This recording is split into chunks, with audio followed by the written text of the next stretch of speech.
Welcome back. And on this episode, we have Gabe Elias. And if you haven't heard that name before, because you're usually here for drifting, this man is a Zilvia OG. He's been published with his S13. But not only that, he worked at Mercedes AMG F1 for 7 years during the Hamilton era. We'll just say that. So he's got some crazy stories, and he attributes his success in motorsport to learning how to work on his S13 as a young kid. He's got an R33 GTR at this point. He's like doing a full chassis restoration.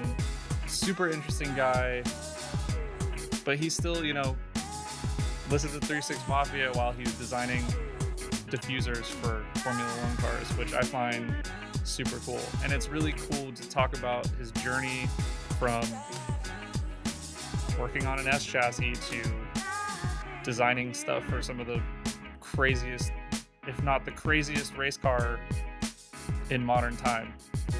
So I hope you enjoy this one as much as I did. Gabe Elias, run it up. What's up, everybody? Have you ever wanted to become a better fabricator? Have you wanted to ever become a fabricator? A more efficient fabricator, or at least just understand what it takes to do fabrication? Learn the concepts of engineering something from the ground up for your own personal benefit. I don't know if you're familiar with Engineer to Slide. You probably are. I have been for a long time. I mean, I've followed his Tumblr religiously. Like the drift Hilux, all of his S chassis are just ridiculous, right? And everything he does, everything Nigel does is immaculate. He built a motorcycle from the ground up. He's building mountain bikes now. And if you want to learn his process and his techniques and everything that he's learned over 20 years of building some of the coolest stuff on the planet Earth, he's now offering a service to do so. And for those of you Goodest viewers and listeners that want to elevate your skills, make your home, work, fabrication stuff quicker, faster, better, cheaper, we're going to help you save some money. Link in the description will get you a discount. Also, discount code Goodest. We're here to help. We just want to make this, get you back on track sooner, or help you with your build, have you build cooler shit. Like, who doesn't want that? You know what I mean? So anyway, at least give it a shot. Check it out. I'm doing it. I'm really excited. If you know me, I'm a terrible welder, but I love the process, and I think it's a real art form. And I think if you're gonna learn from anybody, why not Engineer to Slide? Nigel is a monster, so give it a shot. Tell him Palmer from Goodest Cast sent you.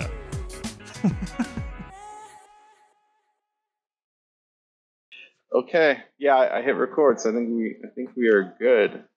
Yeah, man. So I usually just like kind of BS and roll into it, and I'll, cut it in whenever it gets like startable, I guess. Most of the time they just start right away. Yeah, they're all different. Obviously, I first heard of the podcast from Benson, who is a OG, Zilvia.net type connection from when I was a kid, basically, and they posted it, and I started listening. I was like, oh, this is sweet. These are like players that I remember, from like high school, early 240 days. Like, if you had an S13 and you had a rad car, there's like a handful of really cool people in the US, right? And Benson was like one, and then he had this cool network, and then I find Palmer here, so there you go. Yeah, we can thank Billy Sutton for that one.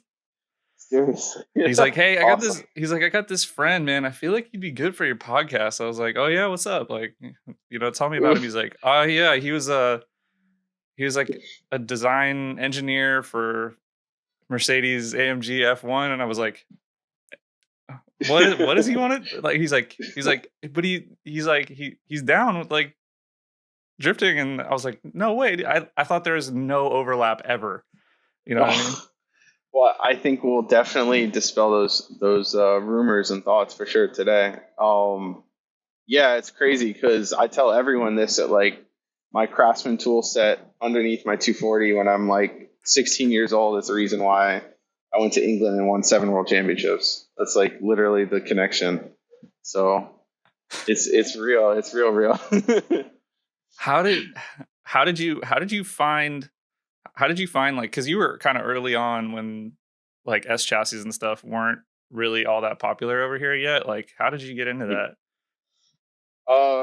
Video option, actually, just like a lot of us, right? Yeah. Like the VHS, like serious VHS tapes. Someone would have brought them back from I don't know where. It could have been like a Japanese grocery store in LA from late 90s or early 2000s, right? And I remember going to a friend's house somewhere in Miami, and these are like Civic boys or buddies with but still in like a JDM tuner scene, really nice cars. And we were watching option videos, and they were showing like how they set up their S13. I don't know what video it was, and I was just like, "Whoa, that's rad!" And I just went down the internet rabbit hole, and somehow or another found Zilvia, and Zilvia was basically Pandora's box, right? It's like for a lot of us, so Zilvia started everything. I definitely like give a ton of credit to whoever started that damn website. Who did create Zilvia? No clue. Oh man, they're like some guys in Southern California. But the funniest part was Zilvia had all this following, and like the OG 2 or 3 mods that ran the site. They actually had some pretty busted S13s, if I'm honest. Like they were probably the lamest out of all the cars on the site. Like you had people like, was it like Brian Hart and like the whole PG crew? Like all these guys were basically like the stunters of S chassis in like early mid 2000s, and then like the guys who ran Zilvia were like single cam KA with rattle can paint job, and they ran the site. They're probably too busy keeping that thing up and running, keeping the sacred text alive. That's it. But as funny as it was, you're sitting there, you're 16, you get a car. Like, well, I was 17 when I got my S13. And I remember doing it, like getting in the car and just having absolutely no idea what I was doing. And I go on this website, and all of a sudden I'm like, oh wait, my window won't go down. Let me search it. Like, how does this go? Why is my window not going down? What have you? And then get my toolbox from Craftsman, from Home Depot or whatever, and follow the directions on Zilvia, take it apart, resolder something, and then hey, that's my first like car fix it job that I did at 16. And then that just really spiraled my obsession with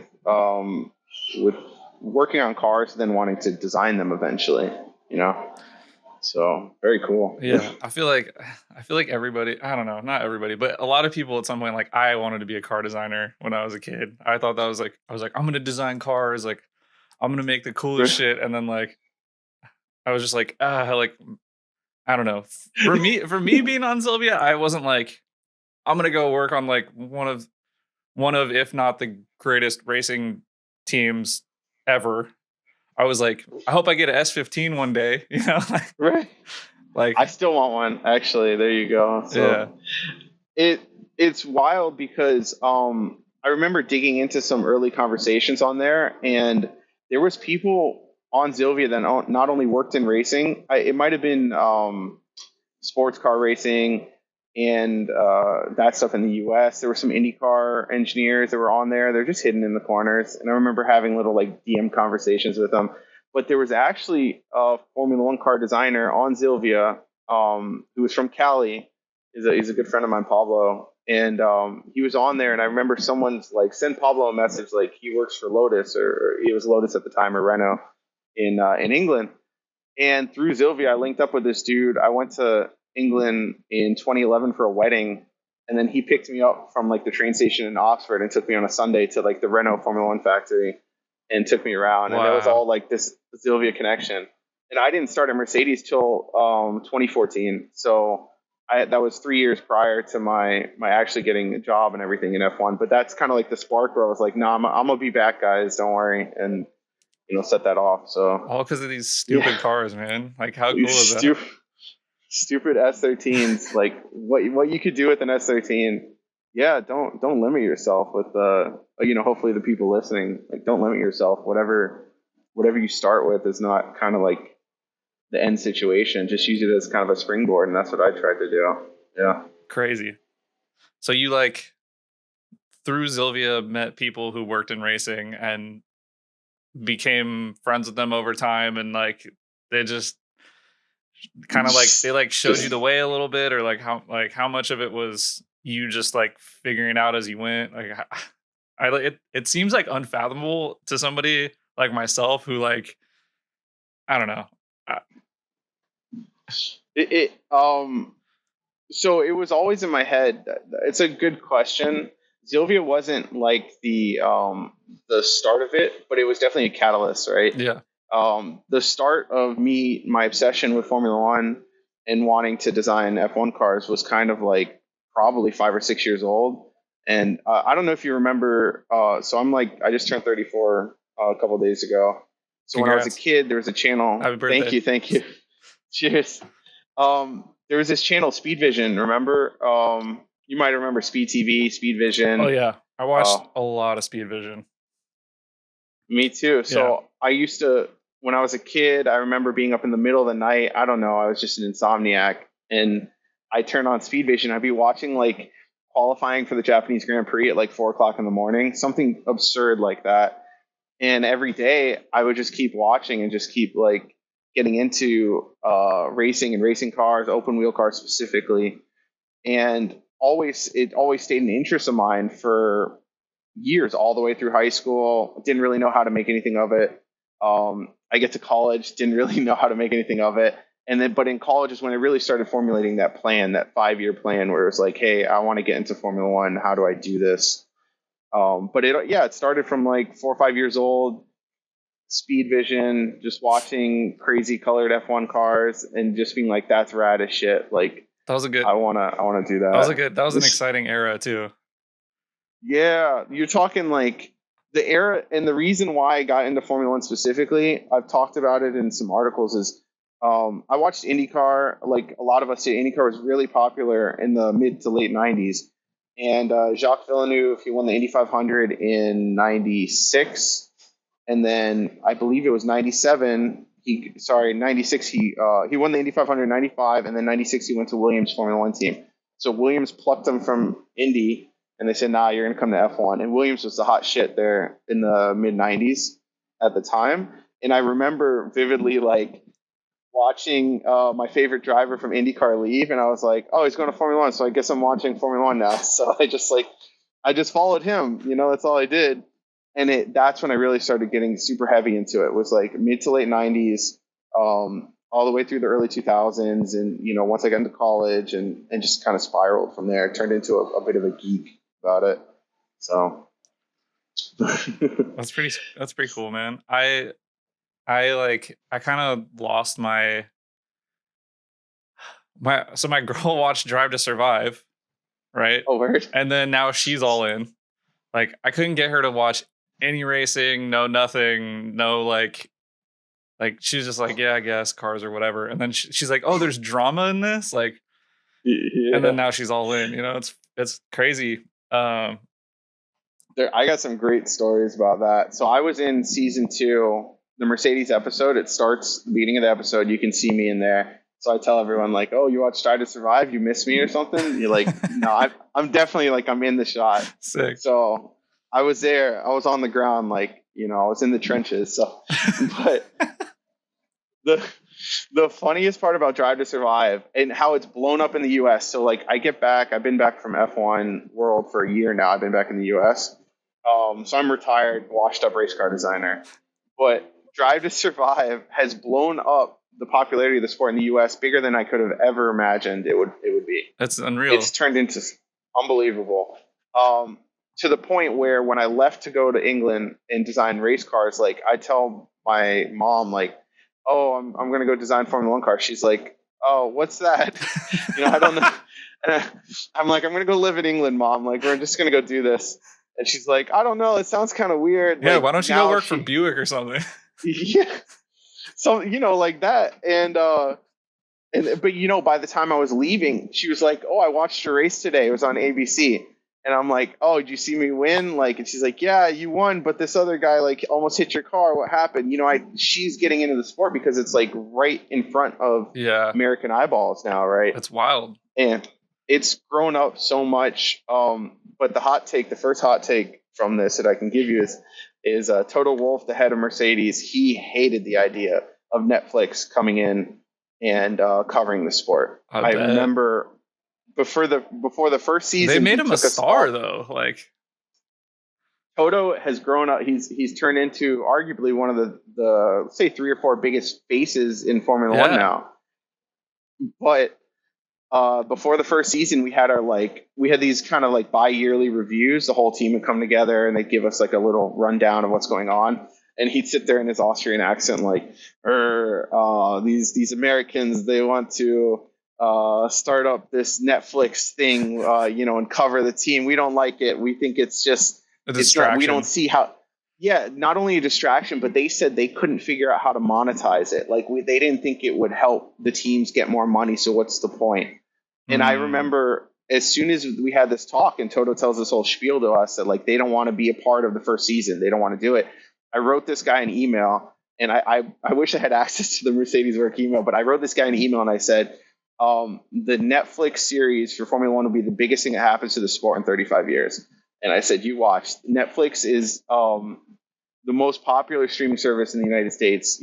Every day there's like, I want to say it's circa 150 million households in the U.S. turn on Netflix. So it's like, just a little less than half of all the people in the U.S., right? Some absurd number of people. And previously, before Netflix, only less than 300,000 or 400,000 people watched each race in the U.S. So I'm like, no, you're gonna get like 100x times eyeballs, on Formula One. And this guy, he was out to lunch at the time, and sure enough, season 2 comes around, and they are so jacked up. Like, film us, show us, come to the factory. Oh, it was crazy. Like, oh, he's pedaling. He's got the cameras around him. They walk past our desk. I'm sitting there designing like a diffuser or a rear wing, whatever. Yeah. And you see the camera crews running through, and they're like panning over, and Toto's trying to act like he's doing something, and all this kind of shit. Look, he's pointing to the part of the car. He has no idea what it is or anything. I always found so much comedy in that. Just like how a year ago, this guy was like, "This is a horrible idea," and then circa a year later, they're like, "Get us in there." Up about it. Get us in and there. It's spiraled. The money's coming. Like, think about the sponsors that have all the American companies, tech companies that have now started to flood the sport. Every car has like all of the company, because like I live in the Bay Area, right? So like I know all of these brands. A lot of them are like customers of my like the company that I work for. So like I'm like Splunk, like, you know what I mean? Like CrowdStrike. You're like, how did they get into this? Right, CrowdStrike, Pure Storage, all these like American tech companies are basically in the sport because probably their CEO or the CTO watched the Netflix series. Yeah, and then they just start throwing money at the teams, and now Toto Wolff looks like an absolute genius. So that was funny. I was the fly on the wall there, and I was just like, bro, you have no clue what you're talking about. And sure enough, that's how it goes, man. So it was a fun time for sure. That is a hot take. I love it. Hated it. Oh man. So we got more. Don't worry. Yeah, man. Like, what was your first day like walking into Mercedes AMG's like F1? Did you like? What was that like? Were you like, I made it, and like my parents have no idea what I'm doing, but like I know that I made it, kind of thing? Man. So the first time I got there was for an interview, obviously. And to this day, it's the hardest interview I've ever done in my life. It was like 3.5 hour technical interview, and these guys ran through anything you could think of related to race car design, physics, strength of materials, structures. Like go through the whole gamut of everything you would have learned as an engineering student. They ran through in this interview. And I just remember like driving white knuckle. So this is the first time I've driven a car that was right-hand drive at the time. So I rent a car. I'm in like getting my master's degree, I'm down the street. I'm like 30 minutes away. I rent this like car from Enterprise and drive up the highway. Like, what the hell am I doing? Shifting with my left hand. And I get there and I'm all like hopped up on, I don't know, Red Bulls or something like that, Monster. And I go in there and I'm like, all right, this is it. This is my shot. Like, my visa was going to run out in like 2 months and I was about to be out of money as well. Like, I saved up this big pot of money to go to my master's. So it was like, I have to get this job or back to the US, we go. And the interview was super tough. But it's kind of a funny story. So they brought in all these car parts, right? And they'd have like an upright, so like a suspension member, like an A-arm basically, is what people call it. And they're like, describe the loads going through the suspension member. So I sit there and I draw them out. They'd show like, tell me all the parts you see on the suspension member, the tethers, the brake lines, the little spherical ball joints. And these are all things that hilariously, like, I've replaced the brake lines on S13s like 5, 6, 7 years before, right? I was like, yeah, I know how this works. I know what a multi-link suspension looks like. I've sat there and busted my knuckles on them, like, trying to get that. Yeah. I adjusted the adjustable traction rod length to factory length. Exactly. You sit there and I was sitting there like adjusting the camber on the rear like of the S13 and just getting it perfect and seeing how that all went and how it all goes together. Like, you replay those moments in your head and they like prepare you for this ridiculous interview I'm having in England. It's unreal. It's the most nuts thing. Yeah, it's nuts. So a little full disclosure, before I worked for Mercedes, I was either smart or lucky enough to get a job with Honda R&D. I was an engine designer for Honda for like 2.5 years. And that was my first engineering job. And honestly, I was really bad at it the first 6 months to a year. I was horrible. My university, they didn't prepare me for like, how to use CAD, how to do a 2D drawing, like, dimensioning and tolerancing. Like, how do you manufacture things? I didn't know what die casting was. I didn't know like what a sand cast core was. None of this stuff. So it was a bit of a learning process. But after 2.5 years at Honda, I was actually halfway decent at my job. And then I was like, okay, let's go try this F1 thing, And that's what allowed me to springboard and get to that interview. So it was kind of like Honda, actual engineering job, plus engineering school, plus busting knuckles on S13 combined to F1. That's kind of that's a beautiful thing. That's the thing. That's how it went. Okay, so I gotta stop you right there. I have a question for you. Sure. Most people, like probably myself included, when I'm designing engines for Honda, I'm probably like, this is it. Like I'm gonna make my mark here. Like, what inside you was like, I need no. Like, this is just where we start. Like, I'm going to the top. It's crazy. So like I said, when I was a little kid, I always wanted to design Formula One cars. So Honda, for better or worse, was a play along that line. Like, in my eyes, it was a strategy play to get me to Formula One. And gotcha. it was a ridiculous strategy play, because what I thought was, hey, Honda has this great racing heritage, right? So it was like, if I become a good engine designer for Honda, I always liked engines. If I do this job really well, maybe I can go to like HPD in California and design the IndyCar engine. And then from HPD, I could like go to England, right? Right. So the catalyst within Honda was actually kind of funny. In 2013, Honda announced they were going to go back to Formula One, right? And they said they were going to go back as an engine supplier for McLaren. There was this big press conference. They had Martin Whitmarsh, who was the technical director at McLaren at the time, next to the head of HPD, who's like the Honda Racing Japan, not HPD, as HGT's racing division. Anyways, the Honda Racing Japan guy, and they had this like big press conference. Hey, Honda's going to come back to F1. We're going to go with McLaren, just like the old days, blah, blah, blah. So that happened. And all of a sudden I was like, whoa, this is crazy.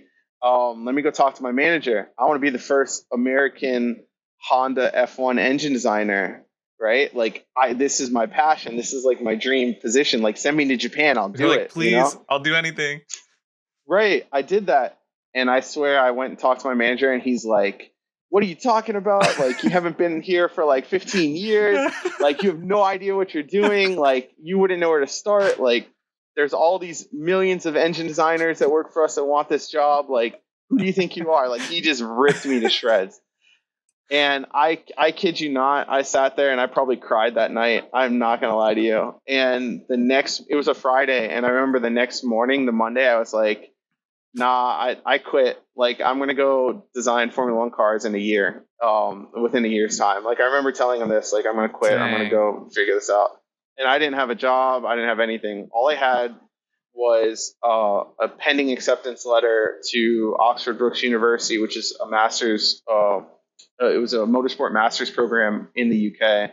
So I was like, I could do this. Like, here's my shot. This is my shot to get to England. And if I do well in England, like, I can get into Formula One. So I just took this chance, like, and I basically wanted to shove it to my former boss at Honda, like, yo, I'm going to make this happen.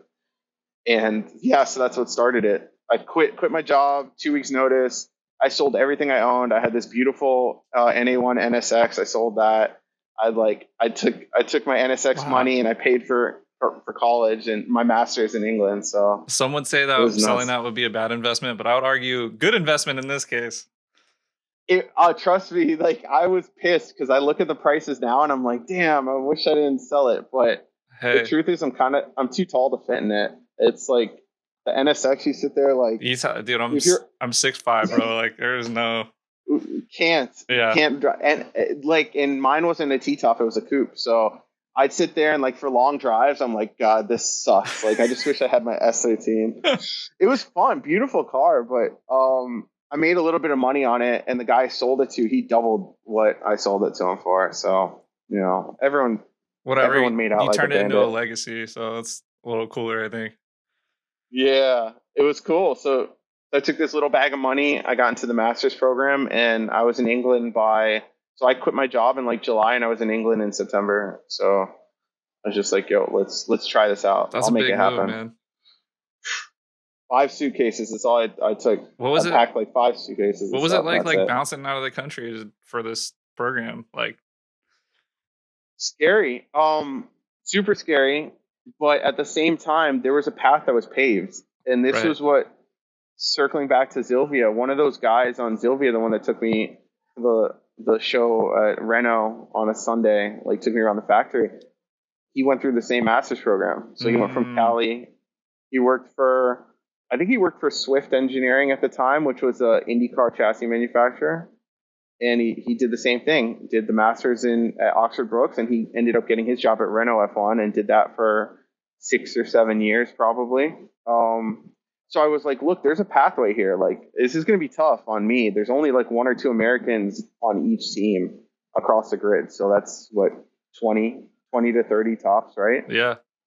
So I was like, hey, did they give you like a lot of NASCAR jokes when you're...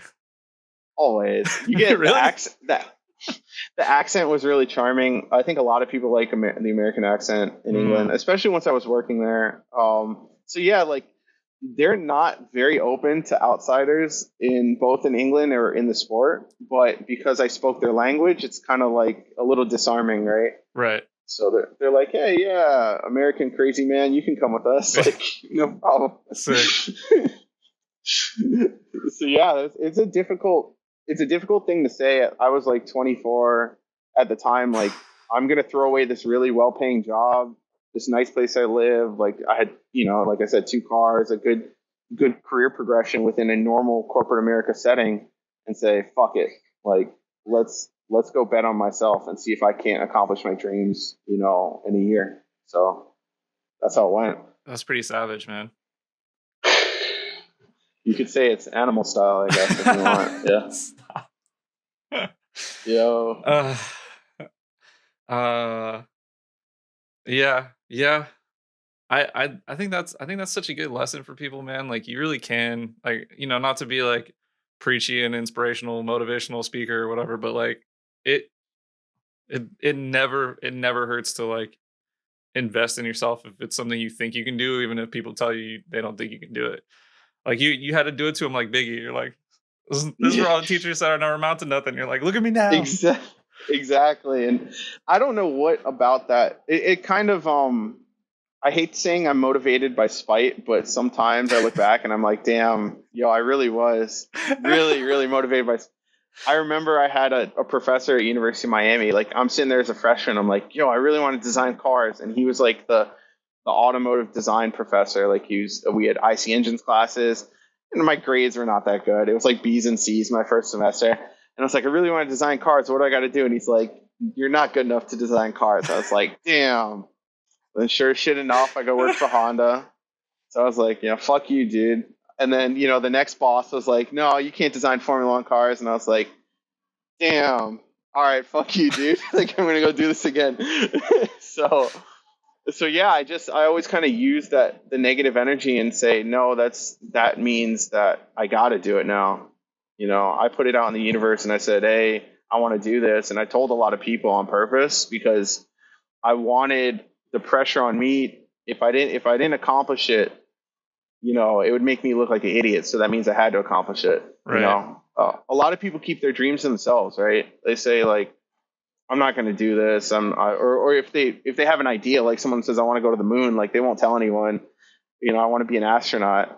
They'll just keep it inside. Like I was like, no, I'm going to go to the moon. Like, you guys going to watch? Like, what do you want to do? And sometimes that's enough to drive yourself further forward, by getting more eyeballs on you in a way. Yeah. I mean, I only did that as like a kid.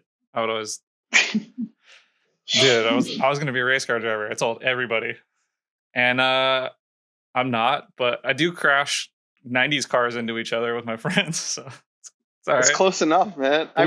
We get to travel doing it, it's not so bad. It's awesome. Yeah. It's I there's a lot of people that fail, that try to get into F1 and fail. I can't tell you how many Americans contact me on LinkedIn twice, 3 times a week, still to this day. Like, oh, how did you do that? Give me the playbook. And some of them, the more serious ones, they go do the master's programs in Europe, and let's say they don't get as good enough grades, and maybe they don't get a job for whatever reason for an F1 team. They end up landing at like Porsche, Le Mans team. They go to IndyCar. Yeah. They go to NASCAR. Like they still have successful careers in racing. And I think, I might have hit the moonshot, but there's no reason why other people can't kind of land on the stars, in a way, and still be successful and still design race cars and all that kind of stuff. So there's a space for everyone. It really depends where you kind of fall, I guess. If someone would have told me when I was younger that there is a master's program for like auto racing, I probably would have tried a little harder in school. I'll just say that. But I didn't know. It was a funny Google search. So I was like about to graduate from UM. It's like 2009, 2010. I'm about to graduate, and I remember being like, I was applying to jobs at Red Bull in 09, 010. Like I was still trying to get jobs, and I remember calling them up like after my first class and being like, hey, what did you think of my application? Like, can I get an interview? And they were like, wait, who is this? And then just like hang up. And but I did a Google search, and I was like, Americans in F1. I remember searching this, and I pressed enter, and Google was like, did you mean Canadians in F1? And I was like, no, I didn't, but sure, let's see what you got, And the first link was like this Canadian engineer at Red Bull, and he's this guy Gavin Ward, and he was like the token Canadian at the team, but he was on the travel team, and he was like rising the ranks. He did a full undergraduate internship. He did a grad scheme at Red Bull, and then kind of like was going through the whole deal. And I read his story, and it showed very clearly in there, like he did his undergraduate at Oxford Brookes University in the UK, like with the intent of getting into Formula One.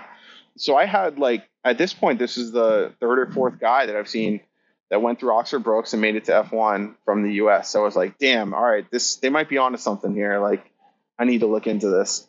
So yeah, they do exist all over Europe, actually. There's a lot of really, really good schools that focus on motorsport because it's such a massive industry in all of Europe, mainland Europe, and also England. So, there's never too late for you if you want to go. No, I'd have a long road. Do you think they'd hire me at like 48. They might. I like that. That was a very real answer. Like they might. They really don't pay well, so you'd probably be taking a huge pay cut, and that's usually the non-starter in it. You know, it kind of sucks.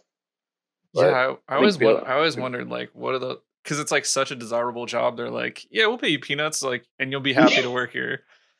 Literally. So a little insight: when I graduated and I got my grad scheme job at Mercedes, they paid me. I started at 24,000 pounds. So in 2014, that was probably like under 40,000 US dollars. Like I could have been a manager at a McDonald's and probably made more money at the time. Yeah, legit. Like, so I'm sitting there and I'm like, wow, this is no money. This is horrible. But what do? I have my dream job, like on this piece of paper, like here's your dream job.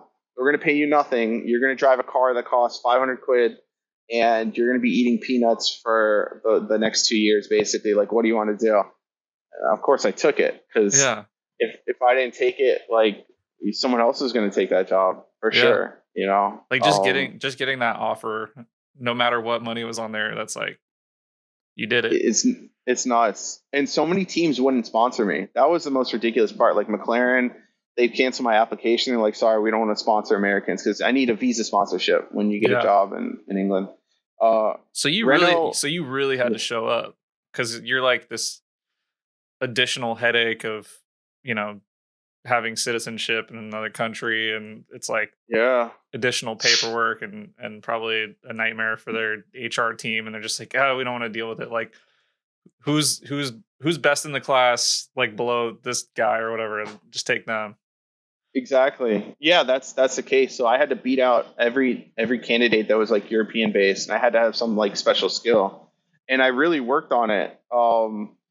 I published my master's thesis, and I used software that I knew Mercedes was using on simulation software for their team and all this kind of stuff. And I was like really keen to learn exactly what was being used within the Formula One team office. So I knew that, like, hey, if they look at my CV, it's like he used this CAD program for 3 years. He used the simulation software for 3 years. He designed cars. Like, I knew that no one could stack my resume up in that class that could match me. So it kind of worked, you know, in a way. But I was preparing like very professionally over that year for that when I got my shot, like someone was going to see like these very unique points on my CV and be like, yeah, this is different. Like the rest of these guys don't have that already. I think that's super valuable information for any field. And like, if you're trying to get paid or you're trying to get in somewhere, like you have to like find something that other people can't do or won't do and like get good at that. And that's how you make it, you know? Like, yeah, no, legit. It's literally the only way. There's too many people in this world these days. Like the candidate pools are really, really stacked.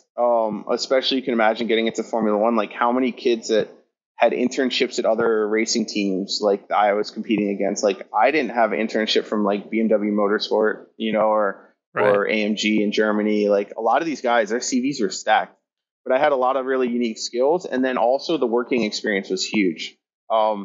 My CV on all the way, well, it's still on there now. My resume, my CV, European talk. The bottom of it has my Super Street article. They did a feature on my 240 when I was in college, right? Sick. And it's still there, like this 240 that I built, sexy style body kit, like work wheels, like it's right there. It was nice, yeah. And I remember like when I got the job at Honda, they were like, hey, we saw the car you built. We thought that was rad. Like that came up in an engineering job. They were like, hey, we saw the 240 that you built. You swapped your engine. We read the article. We thought it was sick. Like, you know, you're the kind of person that we like around here, someone who could wrench as well as design. So yeah, it definitely, you know, but if I was comparing myself against someone else that came out of school, did they have a car that was featured in a magazine that they built themselves? Like, probably not, you know, but it takes the right hiring manager to say, hey, this kid might have like really practical knowledge on how to build and service a vehicle that someone else might not have. That's Absolutely. Kind of, it takes that Someone has to look or at you it know and it's think gonna about you know that. it's gonna fail, like, Yeah. because you've replaced all those things. Yeah, absolutely. Now race cars are a lot simpler than street cars, hilariously. But the components remain the same, right? Like brake calipers and rotors, like drive shafts and dampers and intercoolers and exhaust pipes. It's all the same stuff. It's just in different form, really. So there was a lot of instances when I was at Mercedes in the Formula One team where I was designing something, and I remember talking to the mechanics, like the number one and number two mechanics on each car, and they would be like, "Hey, if you're redesigning this, Gabe, like we can't get our spanners on it. They can't get the ratchets in the area to remove the parts or service it. Like they don't know who the hell designed it before, but just make sure we could fit the tools." And I'm like, "I got you. Don't worry," because I've had a tool in a bad spot on a car, and I know like how much space I need to be able to install or remove something, right? Yeah, and they need to So be able to work quickly, and like time is time is money. It's of the essence in F1. Yeah. yeah. So it's time is everything. So yeah, I was always thinking about that, and every time I had one of those situations, it always circled back to this damn S13 and my stupid, jack and like my aluminum racing jack and like swapping my diffs or pulling a turbo out. Like I just think about like how much space do I really need, and I'd measure my hand. I remember going in there and being like, all right, well, my hand's this big. Like, I'd go into the side pod. I'd like jam my hand into the side pod of the F1 car, and like, can I get onto these fasteners? Can I start threading the screws like relatively easily? And if I can't do it, then they can't. Because I got a big ass hand. So that's kind of the way I took the approach to like adding practicality into my designs of race cars over the years, and it worked. But it all came from like these real humble beginnings. Yeah, So. dude. It's cool. Yeah, I over time have gotten better at working on cars, but there was like a point where I was like atrocious. Like I broke everything, like everything failed immediately, like and uh it's pretty interesting like how like the desire to drive more like has just forced me like I like hated working on cars. Now I find it relaxing, like because I'm on a computer all day and I'm like, all right, I need to like I don't want to look at a screen. Like I want to just go turn some wrenches, like, and just not think about stuff. And like now it's like my Yeah, escape, which is weird. And it's like it's yeah. helping me get to the track and having a better time at the track. So it's like this. It, I'm with it. It was something I missed in England. I wasn't making a lot of cash, so like I didn't have a project car for almost my entire time there. And I how? found the GTR when I was Oh like yeah, just you got about that to leave. R33. You fucker, dude. Yeah, I I bought it in England, in Scotland, actually. Yeah. I've been wanting one of those since the first time I went to Japan in 2006. And I Oh, like, well, I've word. been wanting one longer than that, but like everybody's like, "Oh, that's the ugly one," and I'm like, "You're wrong. You're wrong. Wrong. You're so It's wrong. not. Like you're missing something here. It's the long wheelbase one. Like, dude, I don't know. They It's always look good to me, and now it's like I slept because you used to be able to pick them up for like not too much because it was like people wanted 32 or 34, and like the right. 33 was like, you serious? No, but that's They people slept, man. underrated it. They slept on it, man. It's yacht life, right? Yeah, that's it. Everyone hates on it. It's actually a really small car when you see it in person compared Yeah. to like a modern car in the US. Like it's smaller than a Honda Accord. Like my GTR is like tiny, but people were hating heavy on them. And I remember doing some research. Like I was like the 33, so I was just like you, as a bit of a masochist outsider in that regard. Uh, but I looked into it and I was like, hold on. So the Heike system on the 32 is all hydraulic, right? On the 33 and the 34, it's electric. I was like, oh, that's interesting. So you start looking at the car, you look at the body panels, you look at the structure. It's almost the exact same underbody and structure as a 34. But most people don't notice that. The fuel tank is forward of the subframe, so it's kind of like an S14, right? Mm. But the 32, the fuel tank's behind the subframe in the rear. And you get these weird balance issues for the 32. So I always looked at the 32 and I was like, that's really antiquated. Like a lot of the tech that's built into the 32, people think it might look more iconic, and that's debatable. But actually, Hot take. it's hot take. Like, yo, fuck 32s. All the people that have 32s, I think your cars are ugly. Your wheel specs are trash. And I'm just not a huge fan of them. But the 33, I was like, this is my way to like 34 ownership. Like it's in that same realm. Yeah. For less money. Like I have the xenon headlights on mine. Like all the 34s had xenons. Like the interior looks more modern. I was just way more happy with what I got from the 33 as a car, like the total package for sure. Right. And I'm getting used to it. So but I needed that car to wrench on, man. I feel like, just like you said, like it's super therapeutic to you. When I was in England, most of my time, I had no hobbies. Like I got rid of all the hobbies because I didn't really have money for any of it. I'm making this like shit salary, and I remember we got the bonus in 2019 for winning the championship. So we get the bonus in like January 2019, and I took my wad of cash and I was like, nah, we're gonna go buy a GTR. Let me see what's available. Oh my gosh, I got so freaking lucky. I was looking around England and I found this GTR. Someone sent me off like Facebook Marketplace, but I didn't have Facebook, so it looked good. I don't have Facebook either. Yeah, that's weird, man. I mean, like we have Instagram, but still, it's just Facebook, whatever. Yeah. So I couldn't see any of all these deals everyone's getting on Facebook Marketplace for like wheels and exhaust and engines. Like I have no access to it. So if someone sends it to me, it's got to be good. So a buddy of mine sent me this 33. It was in Scotland. It was like a really horrible ad. And I looked at the front, but here's the thing is I bought this car from this total idiot and it was rusty. The engine was certainly blown, right? It was horrible.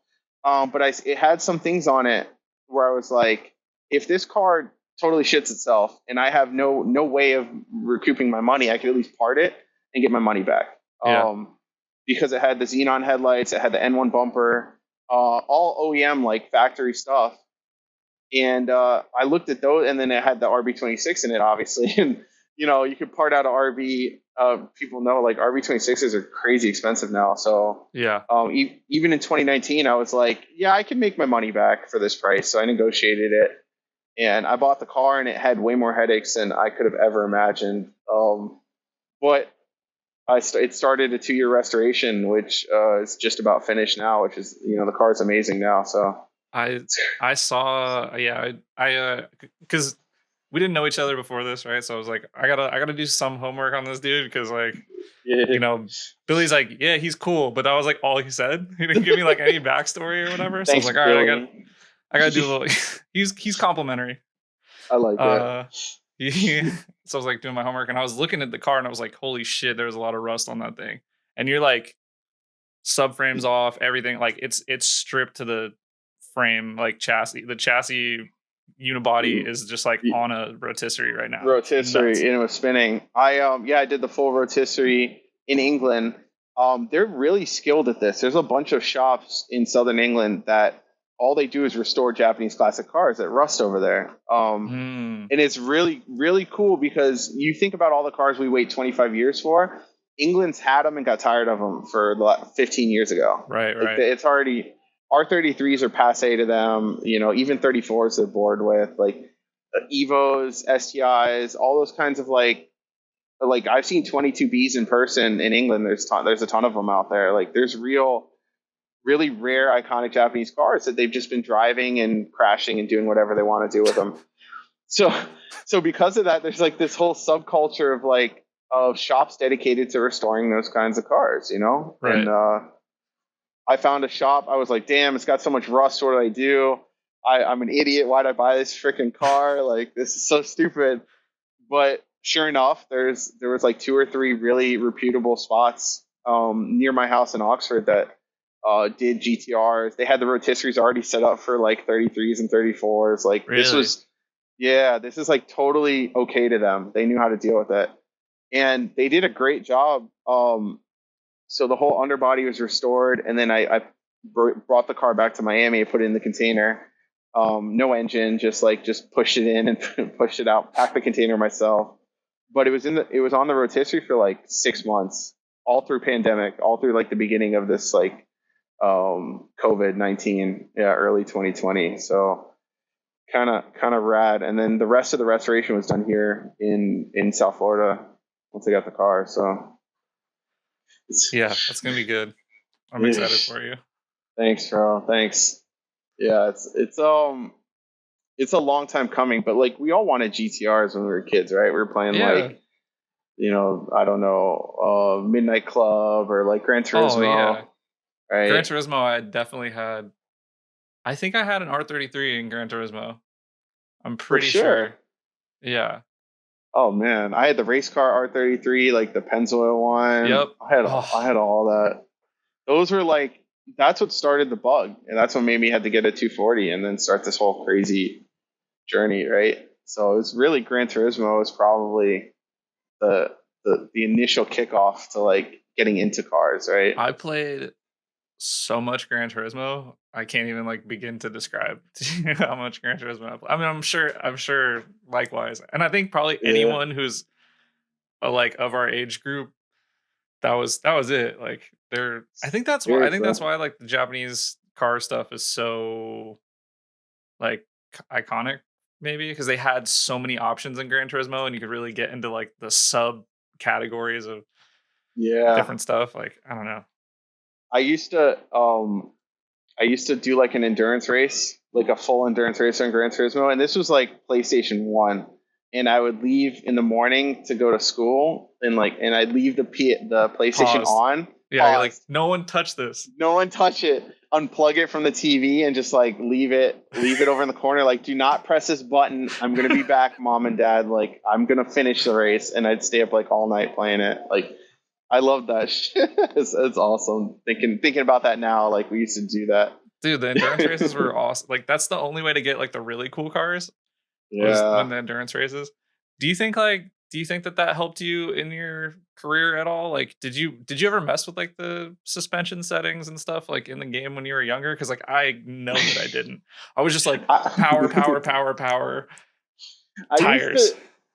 right? Exactly. It was like tires, power, brakes.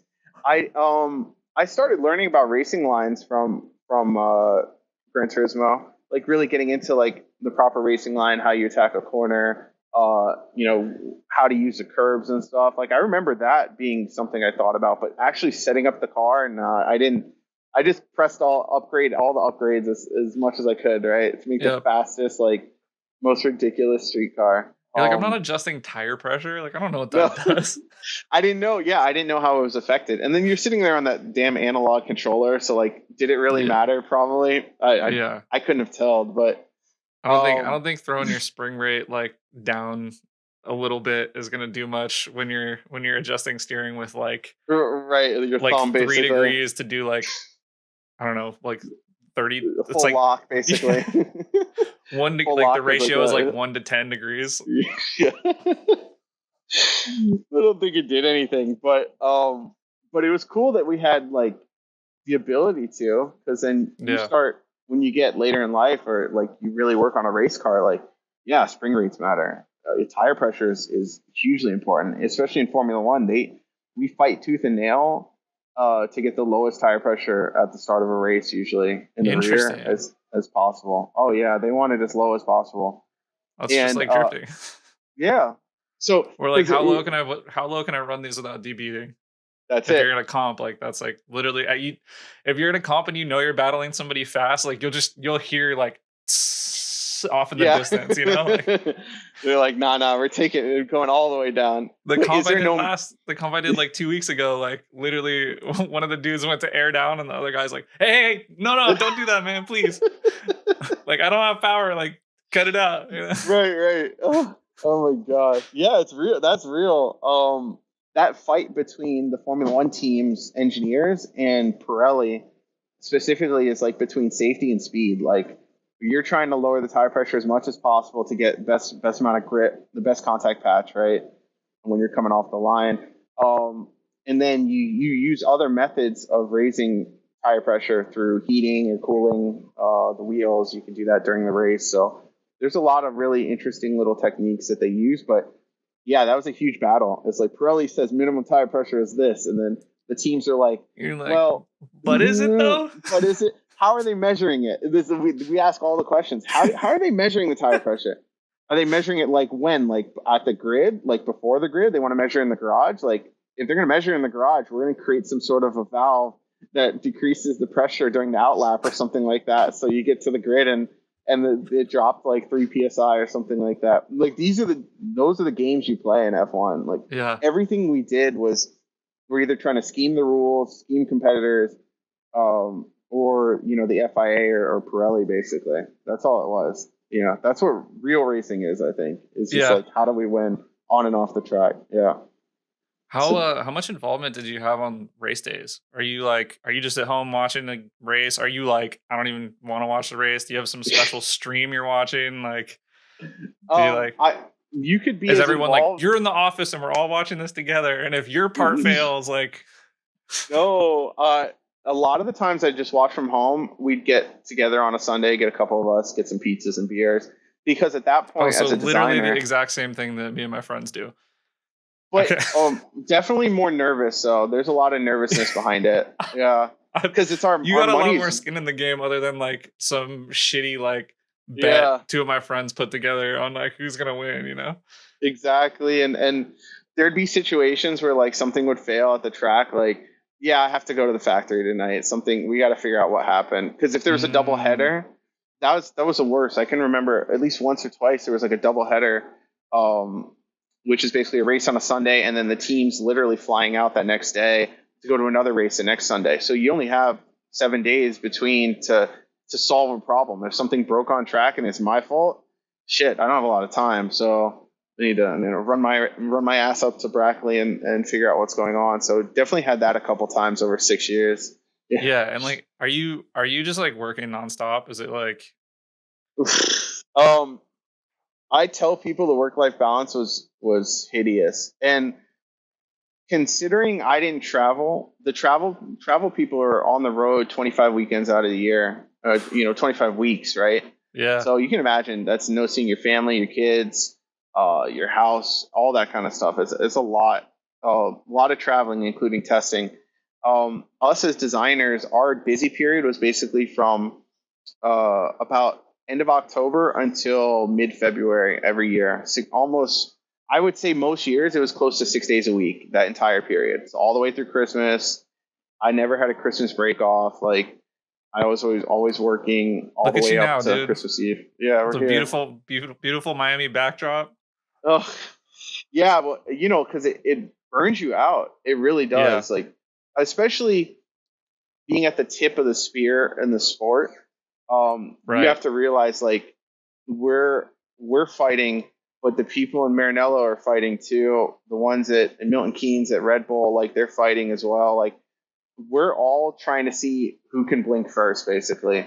So if I don't do 6 days a week, my Italian nemesis in Maranello, he's going to do 6 days a week, and he's going to design a better side pod than I am, and they're going to get that extra 2/10, and then we lose the championship. So that was kind of the gun that was held at all of our heads, like, during this whole time, was like, you can't stop, because if you stop, they're going to win, kind of thing. Yeah. It was tough. A lot of us had, like, serious health issues from it. I know in the office, like,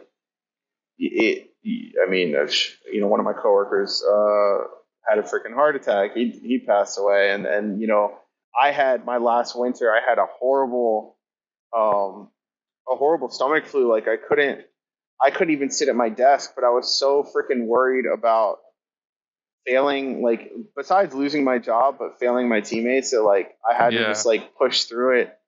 The people next to me that were depending on, like, Gabe's got to do the diffuser. Like, that's his job for the 2020 car. Like, you got to sit in the desk, and I'm sitting. Big ass deal. Yeah, it is. We were, the diffuser is, obviously Aero sets, the shapes, but then we have to make it real. I was in composite design for about 3.5 years out of my 6 years at Mercedes. So, like, when Aero comes up with this crazy shape, or like these nut side pods, like, that's just literally like a surface that's infinitely thin. It takes a composite engineer to actually make it a real thing, like something you could hold and put on the car, right? Right. So it was really stressful. So it's taking a lot of nuts, shapes, and and making them into like tangible objects, if you can imagine, all made out of carbon fiber, titanium or aluminum, pressure tappings, electronics, routing, all that kind of stuff. And it has to be structurally sound as well. So do you feel like you have to get creative a lot in that scenario? Like, yeah, you do. You're not like, you have to get creative and solve physics problems within the confines of the aerodynamic that the aerodynamicist has set for you, basically. right. That's a bit of the issue. So, we had this a couple times. Aero would make a really crazy diffuser, and the diffuser shape would be like, just an example. The diffuser shape would have like a really interesting tunnel, and we'd have to find a way to create structure within this shape, because that shape also needs to be tested by the FIA or Formula One to confirm it's structurally sound and solid, right? So they can make this crazy shape, but if it flops like this as soon as it gets tested, we get disqualified and it doesn't work. So I'd have to figure out, how can I add all this structure within these like very unusual and obscure shapes that were designed or developed, and that requires some creativity, because you have to solve physics problems through non-conventional ways, basically. So yeah, it's a fun task when you have the right amount of time and tools to do so. Yeah. I have a dumb question for you. When you see like a Hyundai Genesis with like the wing mounted backwards, does it just like eat you alive? Yeah. Or like some giant diffuser that you're like, what? Right. Well, so I have a race car driver friend. He's like a amateur race car driver. He drove Formula Atlantic. He's a good friend of mine, and he always told me, he's like, Gabe, like when I hopped into my Formula Atlantic car for the first time, and I hopped out, and he has a Ferrari. He hopped into his 360. He's like, this 360 is so boring compared to a race car. It's and what I've learned over time is, when I was designing race cars, I look at street cars as appliances now. Like they don't give me that same like feeling. Like they all look just like giant washing machines with wheels. Like that's how I equate it, right? So street cars are so. I guess it's kind of like, it'd probably be like dating a porn star. Like you date this porn star, like normal women probably look like, they just look like I don't know, like Gumby or something, just like boring, right? But yeah, so like I dated the automotive equivalent of a porn star, designing a race car. So everything else just looks like very black and white and boring. So I see it all the time, the Genesis and the stupid wings or Toyotas, and I just kind of like, yeah, whatever, like Yeah, teach their own. yeah, it doesn't move the needle. Like my dad, he's an automotive journalist, and he'll be like, oh, I had this like new Corvette. I'm like, all right, that's cool, Dad. Like, whatever, like it doesn't. But when I was a kid, I probably would have been like, whoa, new Corvette, like let's go do burnouts, Dad. And it's like, no, now after I've seen a Formula One car do a burnout, leaving leaving the garage, and I've never looked back since. Like nothing's achieved that same kind of sound or feeling, right? The ground shaking as this thing's leaving, So I can imagine. I have a similar relationship with that too. Like, people be like, "Oh, did you see the new XYZ?" And I'll be like, I mean, do they make an angle kit for it? Like, what's it? Right. How does it? What does it look like with the interior missing? And Slam is it to the 5x1 14.3? Right. Well, the things that I care about. Does it have a clutch pedal? Yeah. Don't you find that the current offering from most of the manufacturers just doesn't get you out of bed in the morning? Like, there's not cars coming out where I'm like, damn, I really want to spend 35 grand on this right now, or 40 grand. I think it's because we're the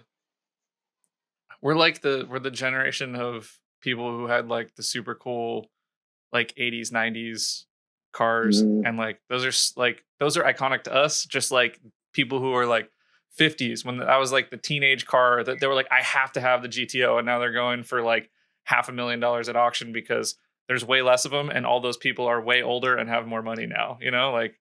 And that's what we're seeing with all the like 90s, Japanese Pacific muscle like cars going for like 150 grand that you used to be able to get. You used to be able to get like a clapped out NSX for like 20 grand, you know?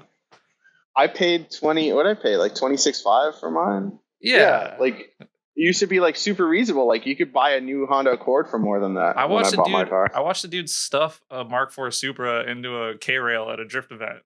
And this is like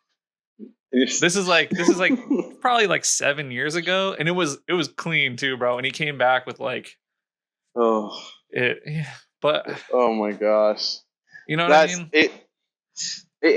Yeah, I just look at the current car offerings and I'm like pretty bored.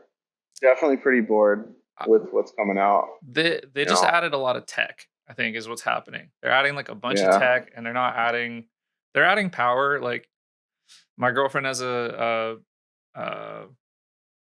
F82 M4, right? And it's like it's got the DCT and it's fast, but like I would much rather drive my car on the street. California, it's not really like super easy to do that, but like the car's fast, it's comfortable, it's got like heads up display, it's got all these like cool features and shit, like, but it's like I don't know, like it's missing the soul, right? Like the soul that you have from like your drift car. I can get a doubled in CarPlay stereo and put it in anything from the 90s and I'll be just as happy. You know, like I don't need radar cruise control and like parking assist and all, you know what I mean? Like that, hell yeah. Like I was thinking for the GTR, like I just want CarPlay. If I can get Apple CarPlay in my GTR, like I'm set. Like that's it. What else do you want? Yeah. I just want to play my Gucci Man while I'm driving down the street. Like, what were you listening to when you're designing? Oh, dude, because I like. Oh, that's a good question. Oh yeah. Yeah. When I was designing cars, like it would be the most like crazy clapped out gangster rap I could find, like from the US. And we had Bose as a sponsor, so like these are Bose headsets that I got from work, and I had a previous set, and I'd always have my thing cranked to 11, like listening to like Gucci Man or Jeezy or any like South Florida rapper. And that makes me so happy. That makes me so happy. Is that you? You like the gangster rap while you're drifting or something? Like, thinking about you think about like F1 is this like very like, you know, posh like gentleman's motorsport, and the guy that's designing the side pods is like fucking listening to like Stitches or some shit, you know? Like, like Pinky, talking about cooking up crack and like it just makes me happy. I don't know.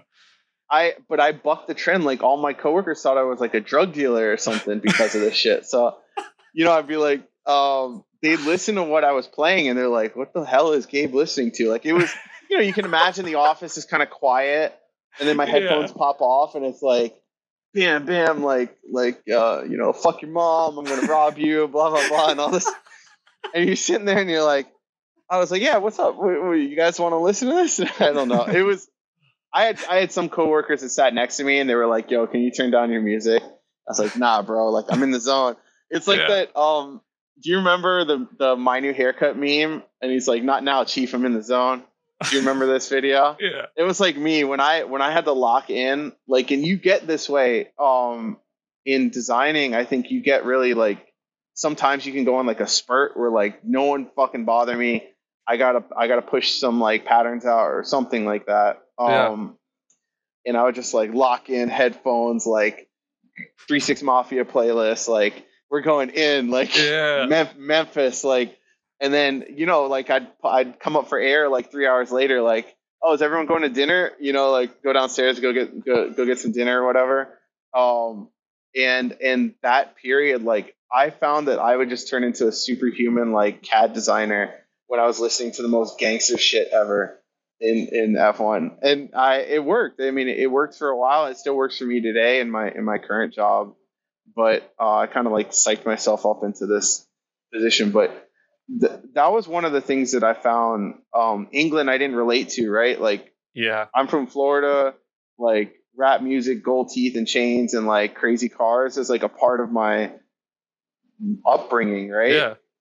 And I get out there, and they're like, you know, you can't wear. That's my culture, right? Yeah, like that's what makes me feel at home. And England is very bland in you know, in comparison. especially living outside of London, like all the F1 teams are like an hour away from London. So London's like the cool center, and everything else is kind of like fish and chips and boringness in a way.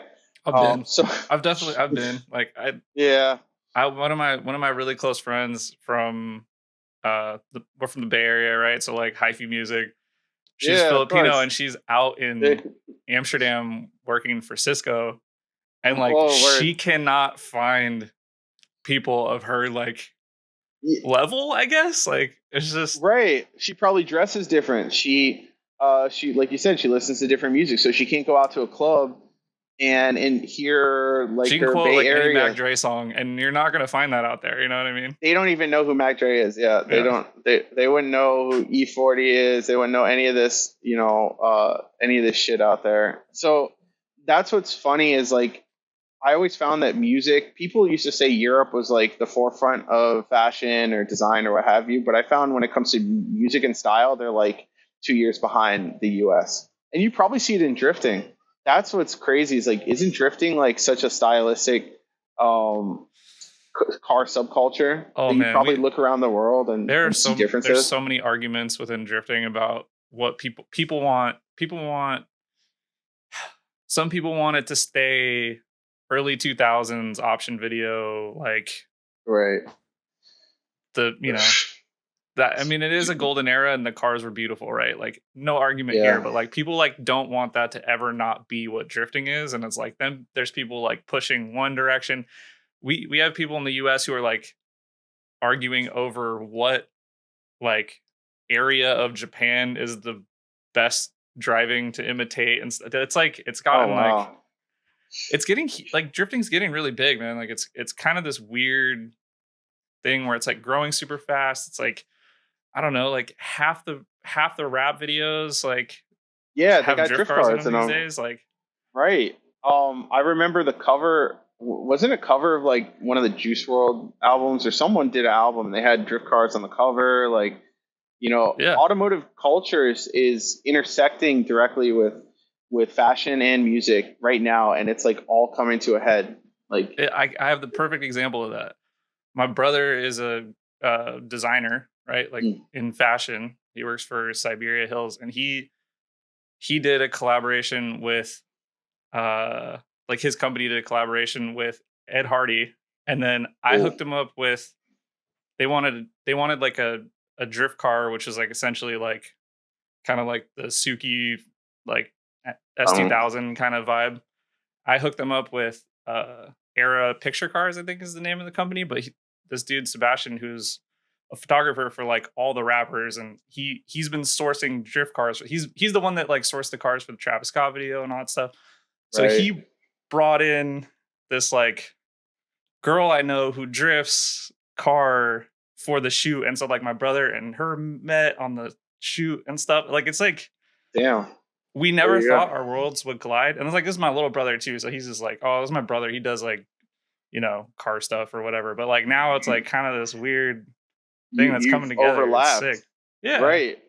I have friends who are fashion designers in LA, and I find that their shoots or their design philosophy is like almost predicated on what inspiration they got from automotive design. So like Porsches are real big down in LA, and like you see they'll design fits like streetwear type stuff that almost looks like you should be posted in front of a 911, like a 911 that's like with some BBSs on it, and like they cross, and you're like, damn, like now I see it. So what have we been?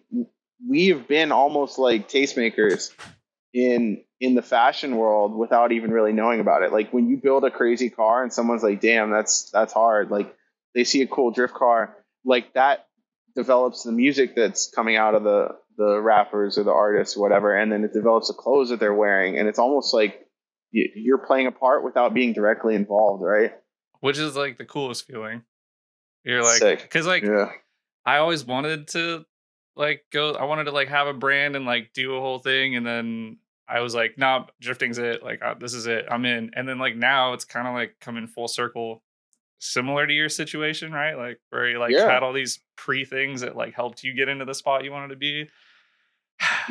Right. It's such an exciting time. it's cool to see, but do you think like where do you fall within that drifting argument of, do you want to keep it like very old school related to those early 2000s V-op videos, or you okay with the modern crazy angle and like V8 drifting that's like become commonplace in the US? I think that there's a place for both. You know? Simple and plain. Like, if you want to do whatever makes you happy, like if you want to only hang out with people who do one thing, that's cool. Like, do it. Like, you Right. know, like the final bout type is that. It's very much that. It's like the style of the car is very important. The driving is very important, but like in Hmm. their mind, they're one and the same. Like, you can't have one without the other. And then you have people who are just like, I care only about winning. And then there's people Yeah. who like just want to have fun and they like to style their cars up, but it's like a self-expression type thing more than a um trying to like follow in someone else's footsteps and like that. I don't even know where I stand at this point, to be completely honest. Yes. Like, which group I'm in, I feel like I'd like to be, included in all of them. And I kind of am. Like, I hang out with people who only care about comps, and I hang Hmm. out with people who only care about style, and I hang out with people like, my close group of friends are pretty much just trying to imitate Team Burst, and Yeah. that's, That's that's all we want awesome. to do. Like, we want to drive as cool as that, and that's kind of where we stand. And our cars kind of have similar styling. Like, that's just No, I, I think it's something that's influenced. It influenced my 240 when I had it, and like I said, I went sexy style kit on it, and I I did mean, that. that is the best hatch kit. I It's give you so credit. sick. Yeah. And but I did it because I saw what was his name? Was it Komatsu that drove for Signal? Oh, and he had a Yeah. S13 sexy style. It was slammed to the ground. Like, this thing was on like rubber band tires, and I remember 1718 stagger, which is what I did. Like, everything was. I saw this guy's car and all the other sexy style, like the real hard ones that were drifting in wherever they might have been at Ibizu or something like that. But everyone who had like that kit, there was like a way to do the kit right. It Yeah. was like Koki rear wing, Koki tails, 1718, stagger, like slam it to the ground. Like, there was like a playbook, It's a and I was formula. like, I'll be damned if I do this half ass, like I have to follow the playbook to the T. And I think the GTR, like, I picked out parts on that car specifically, like going back to my old like 240 days, like the Panasport rims, like the Yeah. Ganadors. Those are Like, heat. I was like, no, no, no. If I'm gonna get a GTR, like, I'm getting Ganadors. Like, I'm gonna get the Panas. Like, we're not gonna do the T37s like everyone else Yeah. does. Like, I'm not gonna Mr. Me Too my GTR. Like, every GTR is the same. Like, in the US, right? Like, Yeah. you had to step out a bit, and I don't know. Like, I really mess with Well, the the Panasports were people like who the heat back in the day on Zilvia. That was like it. Like, if you had the Panasports, that like, you're the king. man, like J Spec. What was that? J Spec Sam in Cali. Like, he had, I don't know how many sets. And I talked to him on IG now, but J Spec Sam would have like a set of Panasports, and you'd be like, "Yo, how much? 1718 stagger. Like, these would be perfect for the 240." He's like, "Oh, like $6,000." And I remember, I remember being like, "Bro, like, I cannot afford this. Like, this will never happen." I was so pissed. Yeah. And I got lucky, but yeah, those were the grails, right? When I'm sitting there, we're on Zilvia, like, the grails are like Panasports or Ganadors. Like, everyone had Ganadors. Everyone had some, like, you had to have the Koki setup, especially if you had a hatch like I did. Koki tails, Koki lights, There was and there some. was there was definitely a Zilvia formula for everything. Yeah, there was, and we all just like. And I think it obviously originated in the U.S. from the Southern California boys, like, or even NorCal had some really hard cars, but Yeah. us in Florida, we were just trying to fit in where we could. Like, it was always behind what was coming from Cali for sure. Florida's always had like a pretty wild style, I think. Definitely. And also because Florida's basically lawless. So the things we were doing to cars, like like I didn't have an exhaust on my. I had an SR. I swapped my SR into my 240, and I was in college, and I think I drove probably 6 months without an exhaust, like no catback, just like downpipe, nothing, right? So like I would have been probably sentenced to death in Southern California by the police for that, like. Yep. Especially and especially in Northern California. yeah, you would have been done. Like car would have been impounded. They would have chopped it into 4 pieces. Like it would have been over. No, in Florida, it's like the cop will give you a thumbs up next to you. Like that's how different it was. So I kind of like the looseness. It allowed us to do probably a little crazier shit when it came to cars, but I feel like paint has always been wild. Like on the Florida cars, like paint has always been wild. I feel like paint is like a Florida thing. Like you gotta have candy paint. paint. Yeah. Like Yeah, everybody always does like super wild paint, and it's like I love it. I don't know. I like that everywhere has like their little flavors, yeah. When I was in college and I had um I went to UM. They had a big football team, and like all the football players I was friends with, they all had like caprices with like iridescent paint, like chameleon paint jobs and Sick. shit on like 24s. And I remember seeing this, like, and I'm in like an '06. I'm just starting to build my 240. And I'm like, bro, that paint is hard as fuck. Like, I want to put that on the 240. I want to do something wild that like that. Down south is just car the car culture that influences, I think, drift cars or Japanese cars is almost directly pulled from uh, those big body Chevys, like crazy candy paint stuff you see in Atlanta or in Orlando or Miami, like that. They did it first, and then we just ported it into like Japanese subset, and obviously drifting's pulled from that too. So Yeah. it's all related. Big We got to be chrome, crazy paint. chrome and crazy paint was like gold chains, gold teeth. Like that's Florida, right? It's got to be out I there. get a crazy amount of Instagram ads for gold teeth in Florida. I don't know what I did to I get my algorithm on that, but like I gotta do it. I gotta get the bottoms. I think I just get. Yeah, I said I would this year. Like if I saved up some money and I was gonna do something stupid, I just spring for some gold teeth. So I might have to do it. Just I think it would look cool. But yeah, all that the influence that comes with the box Chevys or the bubble Chevys and stuff, and the just nuts paint jobs is well, that's what I pulled when I picked my colors, for my cars. So yeah, that's too cool. yeah, It's the culture. really dope. It's like what's around you, like you're gonna That's gravitate it. towards like what you saw growing up. You're like, I want that. Like, there's like pivotal things that you saw in your childhood where you're like, that's the coolest thing I've ever seen in my life. And then like that's the coolest thing I've ever seen in my life. That's the coolest thing I've ever Right. seen in my life. And then they all kind of just come together and you're like, all right, It this it is my just pulls image of in. like what the coolest thing is. And Right. Well, you couldn't. How could you want anything more than this, right? Like when the last pod, Kangushi's pod, he said something about having like a 12-inch sub in the trunk as he's driving down, the sequential and all that. And I just remember being like, yo, when I was in high school, like if you had a 12 in the trunk of your car, like you were the dude. Like that was you were the man in the parking lot wherever you were. The thing was shaking, like everyone heard you coming. Like I feel like that's yeah. When I was 17, like that was the coolest thing you could ever do. I was Is put a 12. I was a car audio installer for 6 years, dude. I get it. Like, There you go. Yeah. I worked So at Best Buy. I back wasn't doing anything crazy. I wasn't putting like fish tanks in anyone's car, but you know.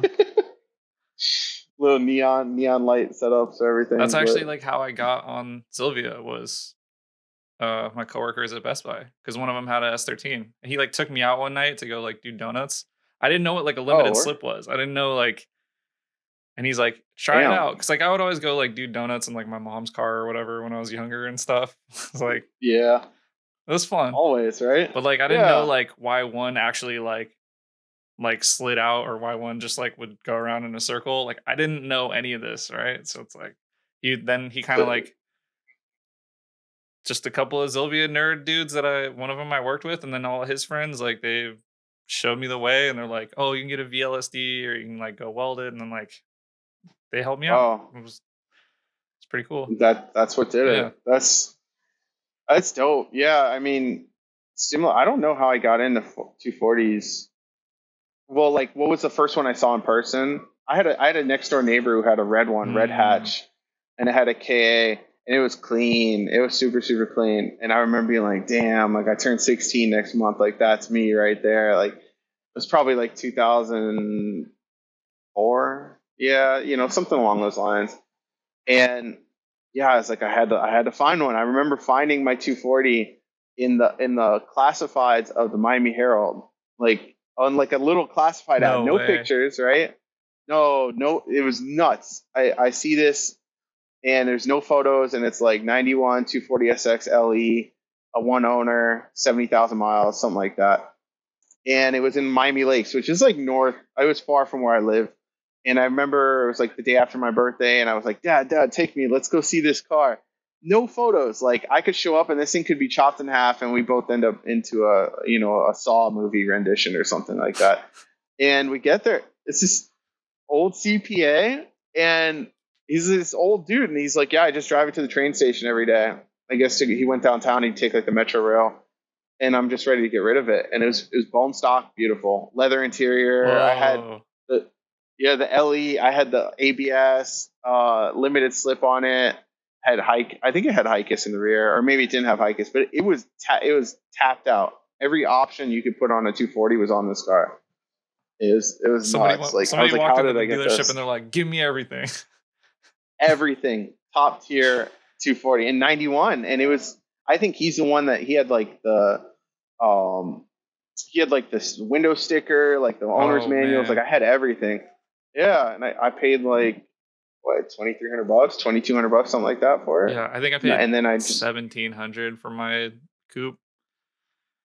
awesome. It Yeah, had some you issues can't do though. that Yeah, it today. had some issues, some quarter panel damage. Like it wasn't like a 70,000 Uh, mile beauty, but Minton. yeah. I was like I Actually, split it with my looking girlfriend at the back, time. Cuz she liked 240s too, and that's a whole other long story, but I that's just paid it. I awesome. like literally as soon as we bought the car, like I literally spent all my time working on it. She's like, "It's your car, just like can you pay me back like the $800 or whatever I put in?" I was like, "Yeah, yeah, I will." Right. Gotcha. Lucked out, man. Yeah, it's now looking back, I wouldn't have built such a nice car. Like I wouldn't started with such a nice car as a Yeah. base. I wish I had a more clapped out one, with the blown engine, because I ended up swapping the engine. The engine was perfect. It had a beautiful, perfect KA in it, and I just took it out, and I don't even know what happened to it. Like I gave it to someone. That was when Ks were going for like $100, like no one wanted them. Yeah. They're like, "Oh, it's a dual cam." Like, all right, I'll give you 150. Literally in the 5-speed, like the transmission. Oh yeah, it's probably $50. I probably got like $200 for the whole swap. And looking back, I'm like, why did I even touch it? That car's probably like 30 grand on Bring a Trailer Uh, right now. Like, it's one of my those. homie But Darius works at Bring a Trailer, and he just sends me pictures like on the daily of like stuff that it's like rolls in, and I'm ugh, like, Just stop, please. Like it hurts." you got to tell them they need to have some discernment. They're posting too many GTRs that are trash. Mm, Like they're screwing up the prices, man. I seen some guy posted a 33 with like gauges hanging off the A pillar. Like you could tell there was an accident. Like yeah, damage that's in not the a bring a interior, trailer car. That's rust. a buy it and beat it up car. Yeah, don't allow it Mm. on there. Yeah, I see some crap. But then occasionally you get the one GTR that goes on there and sells for 300 grand, and you're like, damn, that's. But so I feel like you got to keep the values up. Now that I'm sitting with this restored GTR, like I'm trying to keep all the values going up. It's like when you buy Like a only house good in like a ones. crappy neighborhood, and then you're like, let's clean this neighborhood up, man. Like, let's get this Yeah, place. it's it. Yeah, You let's get these need property values up. that's it. Basically, we're 240. Sorry, the GTR game is all about like let's boost everyone's property values. Like you can't be driving rust bucket GTRs. Like we got to fix this. Like everything's got to be perfect. Even the shop I go to that does my engine work, Rav in West Palm. Like I talked to the owner of the shop, and he's like, "Yeah, I might take the car." He has a GTR 33 white, and it's a little rough around the edges in certain areas. And he's like, "I might take it off the road." I'm like, "Bro, you need to restore this. this is a 6-figure car. Like if you do the right things to it, like don't, treat it like what it could be as an investment. So I think he's going to start restoring it here in the spring too. So it's funny. These cars were not thought of as automotive investments probably prior to COVID. Yeah. So this whole thing started. It got pretty wild. Like I think I got my 1JZ VVTi for $1,200, and now they're $4,000. I'm like, I should have bought a spare. No, I was like thinking about it for a while too. I was like, I should probably pick up a spare one of these. I think they're gonna get more expensive. And I was right. Man. Yeah. Even like RBs, like I couldn't if I cracked my block tomorrow, like a new RB block is probably, I don't know, to find a good one around here is probably $4 or $5 grand. Yeah. Like I'd be spending ridiculous for short cash. Blocks, just bottom end probably. Yeah. Nuts. And those were things that you could probably go to engine shop, like you buy it from an engine importer for under $3 grand 10 years ago. And for the whole I got a question for you that you could probably answer that not a lot of people can answer. This is like a big scary part of drifting right now, because we got all these kids coming in and like they're not going to be able to afford to do it or like build motors or whatever if all these like known stout engines that we use are available. So it's like the next one up is the K24. People are doing the rear-wheel drive conversion and slapping turbos on them, and seemingly seems like a good option. But like in drifting, there's a lot of like oil slosh and stuff, so like there's that kind of issue. Like I don't know, you work for Honda. Like, do you think that there's going to be motors in these like modern day cars that we'll be able to use for drifting that will be reliable enough? Because like I know the bearings, like oil that you need to run in these like modern cars is like 0-20, because they're trying to get like economy, and like the bearing tolerance is like way different and stuff. Like, are we going to be able to sit on limiter in these like newer motors? I don't think so. And the only reason I say that is most motor designs now are for fuel economy and efficiency, right?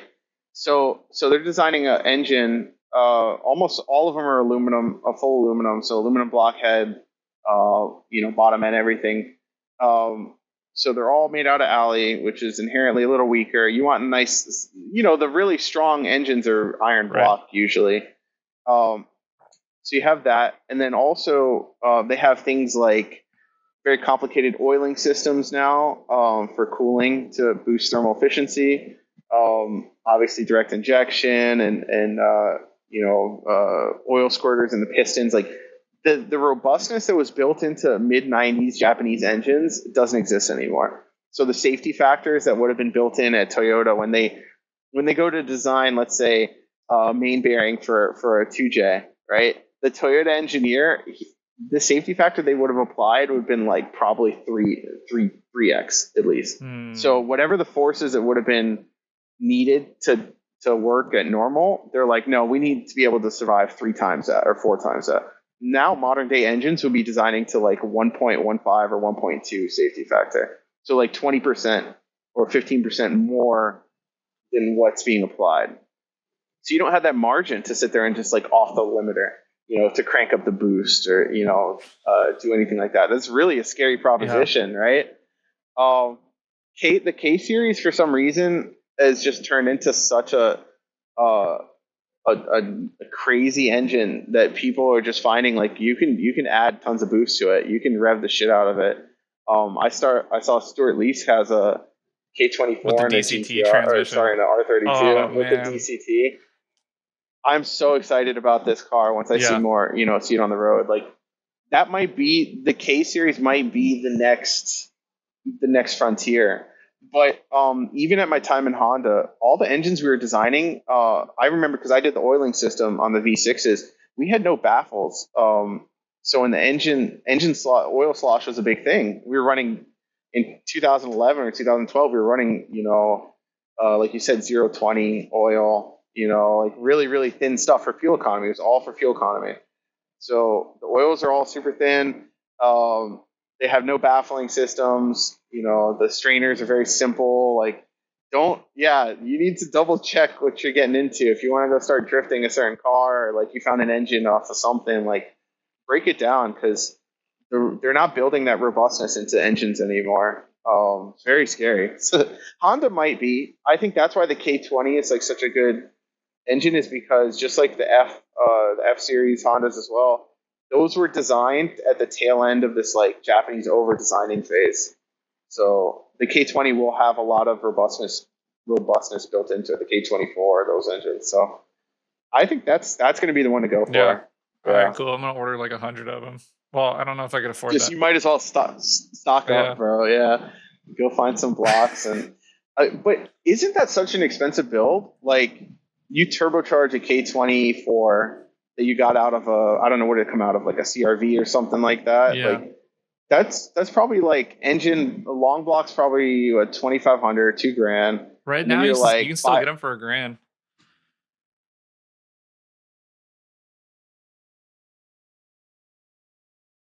You there? Yeah, I'm here. There you are. Yeah. All right, good. So you can still get them for about $1,000, but all the parts to rotate it and in manifolds and stuff, like intake manifolds expensive, exhaust manifolds expensive. You could run them NA if you want. Like, I think if you do one of those NA, you're not getting too crazy, because you don't know the cost of the turbo, intercooler, all that stuff. But still, like, I mean, yeah, we're just, the cost of that build would probably be the same as buying a 2J right now. Right. If you go the NA route. Yeah, exactly. So it's one of those situations like, is this really worth it? Or are you doing it as a novelty just to give yourself trouble, right? Custom wiring harnesses, like you said, crazy transmission options, custom drive shafts, like all that goes into doing one of these non-standard swaps. But people seem to like the K24 as an option, and I'm catching on to it. I think it's a cool rear-wheel drive setup. I think right? I think you should stick with the 26 though, for your setup. Just Yeah. I did a cool build. I liked what I did with mine. High compression, dash 5 turbos, like Haltech, E85. Like, we're in Florida, you have to run E85 because it's available. Like, yeah, and I made six. Yeah, we have 600 a pump at the like wheels. 2 blocks from my shop, so I'm. Oh, so lucky. I hear Cali. Is that a problem? Because I might have to relocate to LA soon. So yeah, am I going to be able to find? I was creeping on your LinkedIn. I saw you're working at Rivian now. That's right. Yeah, Rivian. There's a couple of drift homies that work there, so I'll get you linked up with them. Do it. I'd love to meet some cool people, because a lot of the people in my current department, I don't think are that into cars. They're not into candy. You know what I mean? No, they're not into candy or Gucci Man. They wouldn't even know who Gucci Man is. Like, I got you. Don't worry. Yeah, hook me up. I actually just drove a Rivian. My buddy who works there just bought one, and it's kind of unreal. Like, it's fast. Yeah. It changes the way that you think of cars now. Electric vehicles, like, they don't give you the visceral response like that you expect. Like, when you press the gas with a turbocharged car and you hit boost, but it's just, they give you such an unbelievable feeling, like on the power.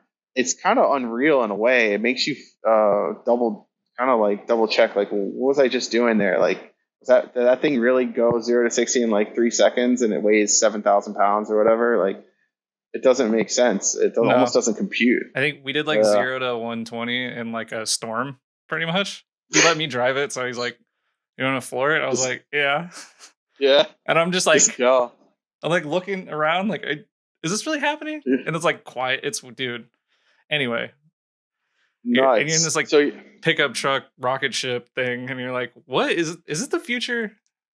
I don't know, man. It is. I'm worried about drifting. Like, I know like motorsports, like, will always like continue to have a path, but like as we go down this like electric realm, like they're not going to give us clutch pedals, and we're not going to be able to do. So we're going to have to just work with old technology. Like that's going to have to be the thing for like a long time. So that's like why I asked the engine question. Like, what like, are we going to hit like a brick wall of like, hey, like, these motors just aren't going to cut it anymore? Like, Like we're gonna have to stick to the old shit, and people are gonna be like, building like crate drift motors and Ooh, maybe. Like Chevy and Ford and Chrysler all offer crate motors for their engines. That are like 50-year-old plus designs. 60-year-old plus designs. So maybe that's what happens. Is I know Toyota's starting to do that. Toyota's starting to offer 2J blocks brand new again. Like mass producing them because there's such demand. So maybe that's what's going to happen. Is they're just going to be rebuilding these iconic motors for us, but. One can only hope. I know. I'm not ready to give up my JZ, man.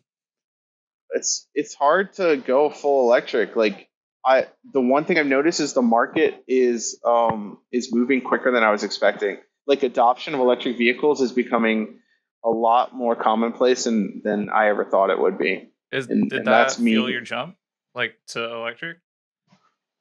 Partially. I'm still on the fence about owning one. But I get in one and I'm just like, this is so cool. Like this does so many rad things. But remember I talked about earlier, like I find cars to be appliances these days. Like it's absolutely an appliance. Electric cars are appliances.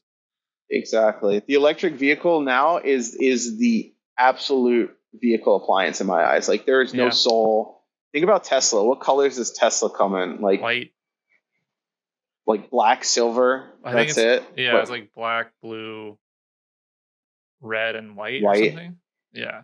Crap. Yeah, it's just like the crappiest color palette. There's like an entire one of the dude who had his Cressida in the Travis Scott video. He has a wrap shop, and literally all he does is Teslas. I can't remember because everyone that buys a Tesla. His name's Rodney. I shout out his company, but I can't remember the name. What's up, Rodney? But yeah, that's it. Like, how does Elon and Tesla not realize that like everyone's buying their cars and changing the color immediately because they're hideous. Like they're just absolutely hideous.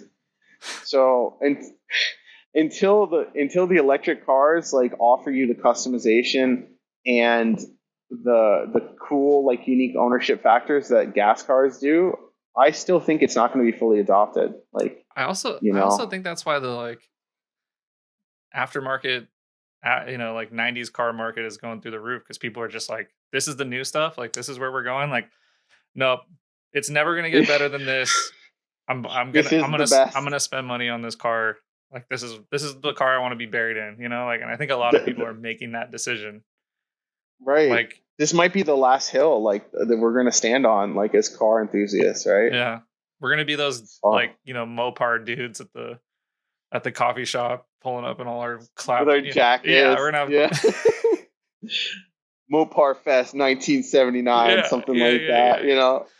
We're gonna have like Jap Fest. I'm gonna have my Super D Cup like 2017 shirt on at like 60 years old.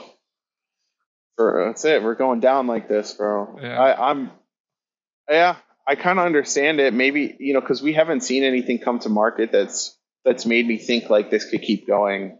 The one car I was really happy to see was the Civic Type R. That came out when I was in Europe for the U.S. market. And I was like, finally, someone did a full-fledged like Japanese sports car for the U.S. market that's the same as everywhere else in the world. Relatively the same.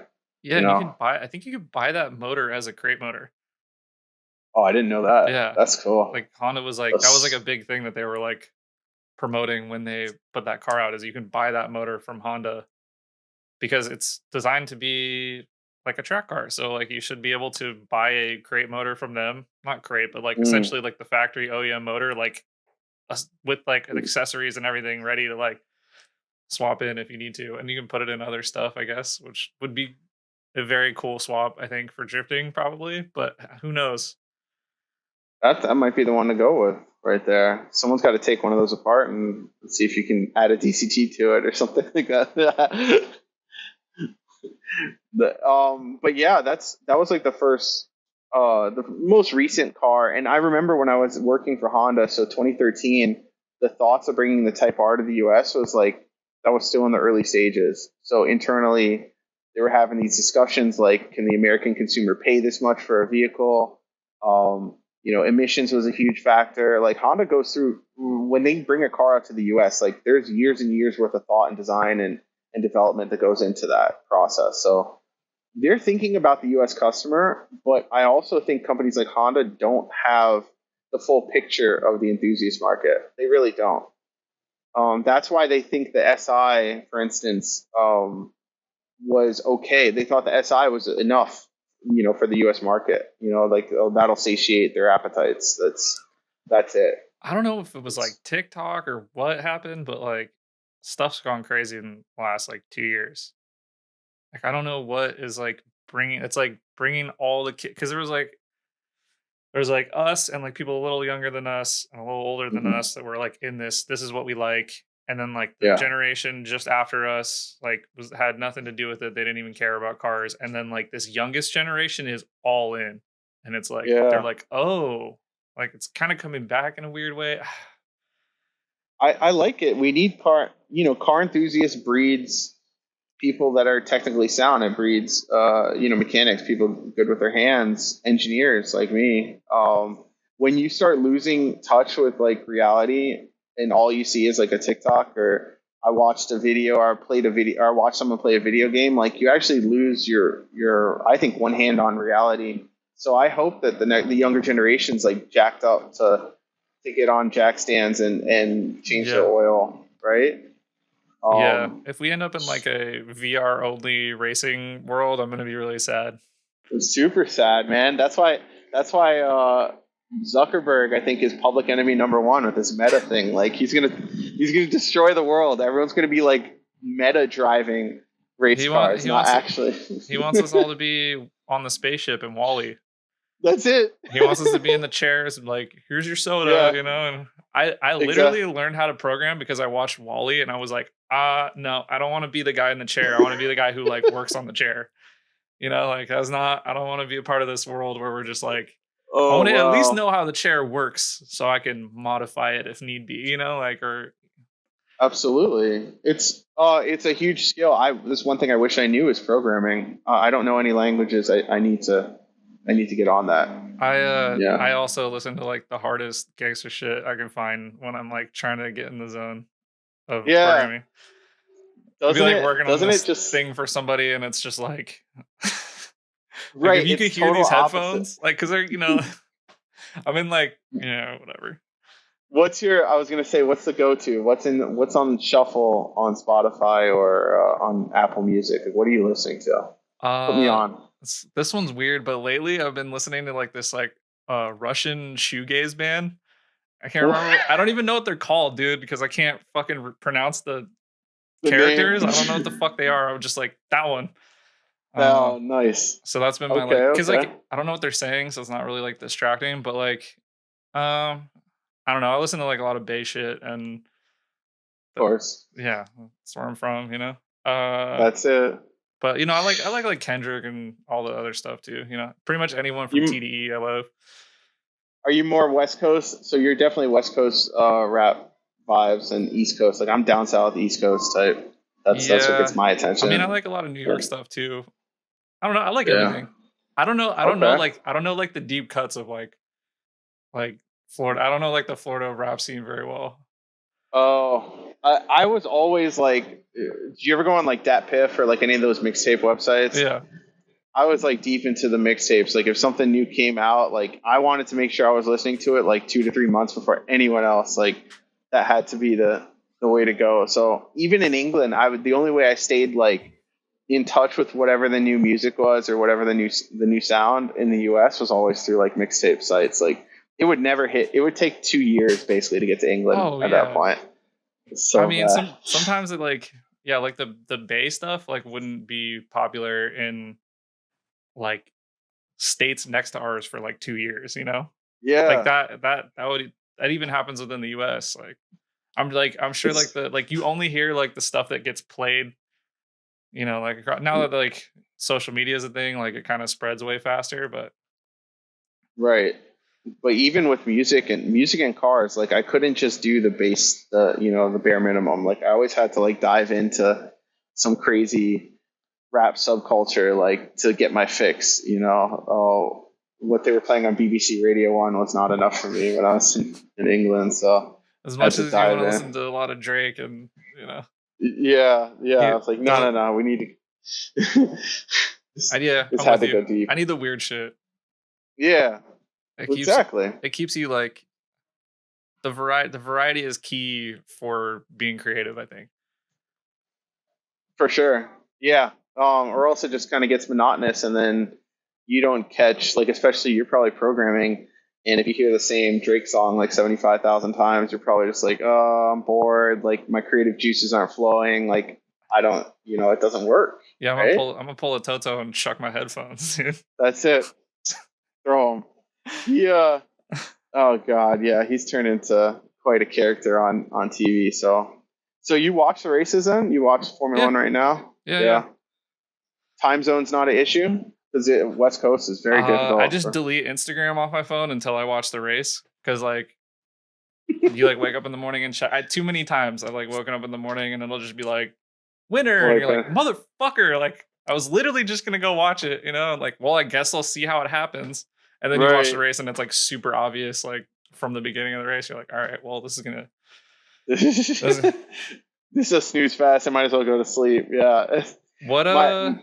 What was it like being part of the team, like for the first time that they won like constructors and driver championship? Like 2014. That was wild. So I was on the team. I got there mid-season 2014. I did a lot of like my first projects at Mercedes were kind of like related to the reliability of the 2014 car. And we were kicking serious ass by the time I got there. So I was like, damn, they're going to win the championship.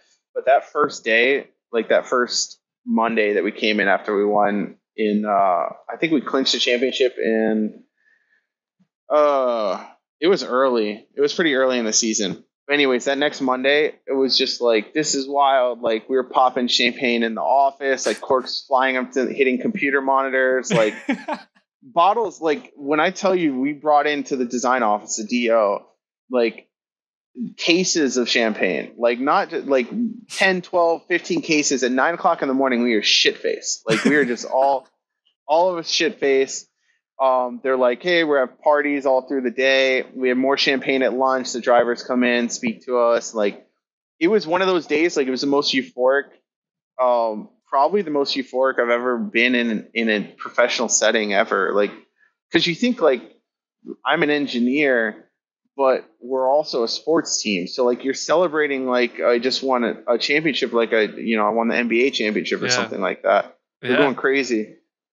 So the first day was dope. What I tell you was the most wild shit ever was this party that we threw, the championship party for us in Brackley, so the Mercedes F1 team, and then the engine company, which is in Brixworth, about an hour away.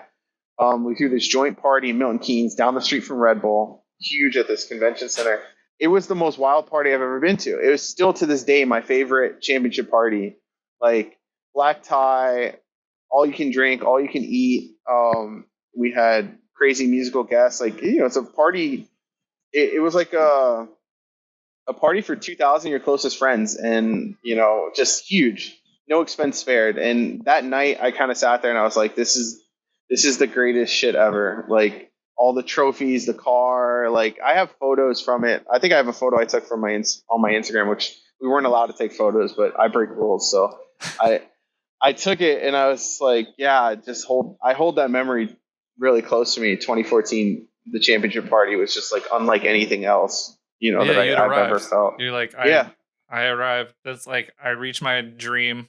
Not only did I reach my dream, but I'm like, I'm not, it's not like you're working for a team that's like struggling to like, right. Qualify, like I won the championship. Yeah. Like, no, I always, that's like, I want to play. I want to be in the NBA, dude. I'm going to ball. Like, and then it's like, making it on like Kobe era, Kobe Shaq Lakers. Yeah. You know what I mean? Like, exactly. I'm sitting there.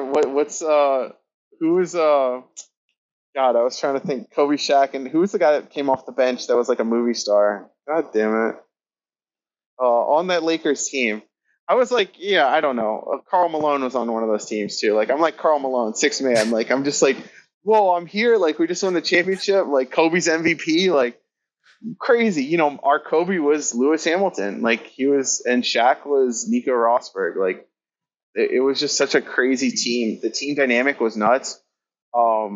What was crazier is over those next 3 years, so 2014, 15, and 16, when Lewis won his second and third, and then Nico won his first championship.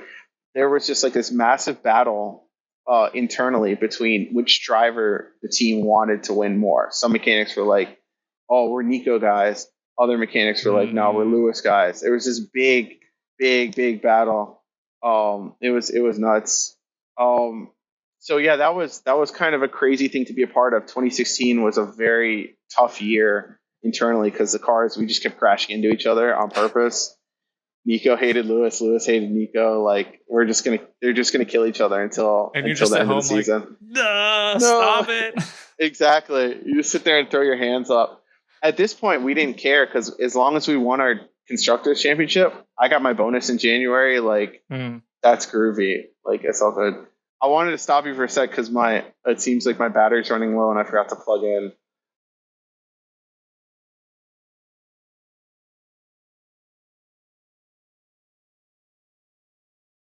Should have done this before. I mean, the other background was definitely like really real cool Miami shit. So Yeah, but they got that. We're done. You know, like they've seen the sights and the sounds. They know what's up. Yeah. So I was surprised because I thought maybe you'd hear every one of those planes flying past like every 5 minutes, but they have these giant banners. And it's like, come to Club 11 at such and such tonight. It like flies past. I saw like 7 of them during our time. So it might come through on your recording, and then I'll just I'm gonna do some science and try and make it cool. Science, got it. Mathematics. Yeah, I'm actually an audio visual design engineer myself now, so I design fancy audio systems and video systems for big companies and shit. That's just as cool as me being a car designer. Nope. That's awesome. No, not even close. I didn't have to go to school for it. That's awesome though. It's always good to meet someone, because we're always in the car enthusiast world. I find that everyone the actual what you do for your day job is so varied. I have friends that work in casino gambling software, and they have GTRs, and there's me, and I'm there's race a car lot of designer. money in that shit, dude. No wonder. Yeah. He's definitely his car build is definitely above mine, seriously. But yeah, there's such a variance in what people's day jobs are, but then also we have this common ground, which is this rusted, clapped out Japanese cars, right? So that's yeah, I mean that's the bond and basis of a bunch of my really close friends, some of my closest friends. It's nuts. It's cool. It's fun to, I guess it's fun to have common ground like that, around 4 wheels and engines and turbos and all the stuff that we enjoy, right? Yeah, I mean, I can't imagine my life without it at this point. I don't know what I would do. And also I'm it's almost like a worldwide fraternity kind of thing, or where it's you're oh, word, because you were saying that you work at Rivian. I know 3 people who work at Rivian who are all into one of them has an S15. He lives in SoCal. So that'd probably be a good link. Another one has he has a turbo, I think it's a BRZ. Yeah, but it's pink, arrowed out, it's a wild car, but he's up in our area. His name's Eric. And then my other friend Watson, who's a photographer, mountain bike guy. I was gonna say that, are the first 2, are any of them engineers? Are they in the service side of the business, the commercial side? One's an engineer, one's a design. He's a designer of some sort, and then my other friend's he's a product manager. Oh wow. Okay. That's dope. I'd love to meet him. Rivian's grown so quickly. There's I mean, there was like 5,000 employees 6 months ago. I'm pretty sure it's like almost 10,000 employees at the company, just growing massively. I'm working remote right now, supporting my family, doing some family stuff here locally. But most of it's based in Southern California. And then obviously NorCal has a ton of facilities as well. So it's like a very fragmented company, but it works. It seems to work. So I kind of like the flexibility, that I have with that. Yeah. It's like, did you get to work remote ever? No. And once COVID started was the first time so I'm at Mercedes, COVID like hits March 2020, I guess, in England, right? And we're always 6 days a week in the office. Like I had no work capabilities outside of the office. I had a desktop computer at the office. Like everything was office based. And they did that on purpose because Formula One teams are absolutely paranoid about their stuff getting out. If someone from Red Bull saw my designs for I don't know, pick your device on the car that I did. Let's say they saw one of my radiators or something like that, or this packaging design that I did how many years ago.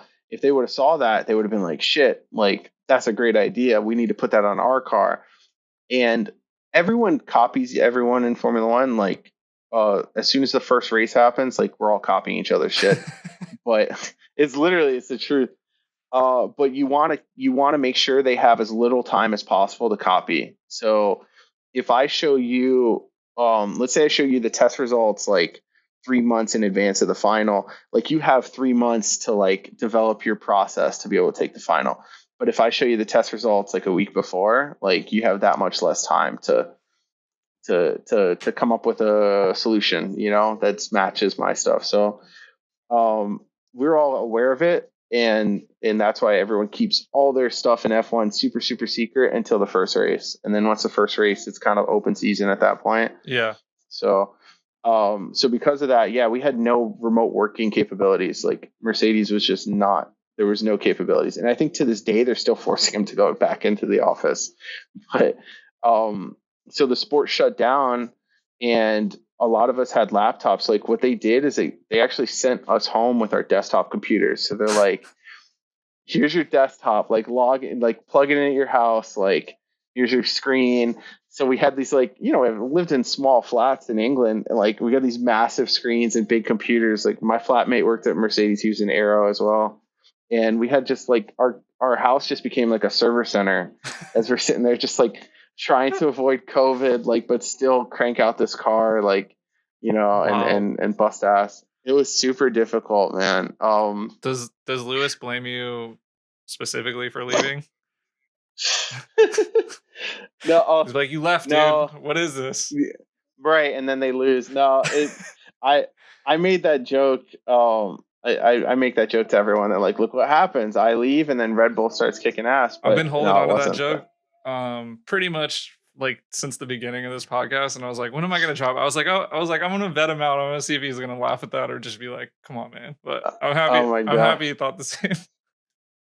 No, absolutely, dude. I think it's a hilarious situation, but for me, I always just like to make the joke because it makes me seem like I was more powerful than I really was, because I'm not.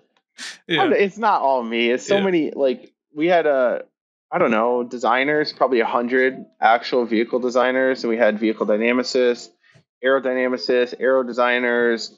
Like you think about when you look at the whole team, a big Formula One team's like 1,000 people, almost up to 1,000 people. Like I'm just one cog in this huge gear train, basically, and that's one of those things that like I loved my contributions, but I know that I'm not Adrian Newey. I'm not like the chief designer, but I like to think that I played my part, and at least my stuff worked when I put it on the car. So that's important. You definitely have much more influence over the vehicle design, development, and overall performance in Formula One that I do at a road car company. So at Rivian, like I have so much less influence, than I did we in needed F1. To do this. And you're like, okay. Okay. Yeah, like actually in F1 where I created a part, like I caused performance differences on the vehicle the next week or the next race. Like to me, that was wild. Or like if I saved, that must feel good, man. Like when it's nuts. you're like, hey, look, like they're like, oh, here's the data. Look, this is the data that came back. Look, it It saved us works. this, or like it allowed us to Yeah. change this in X amount of time versus this amount of time. That's probably like pretty That's rewarding. yeah, it is. Like we do an aero package.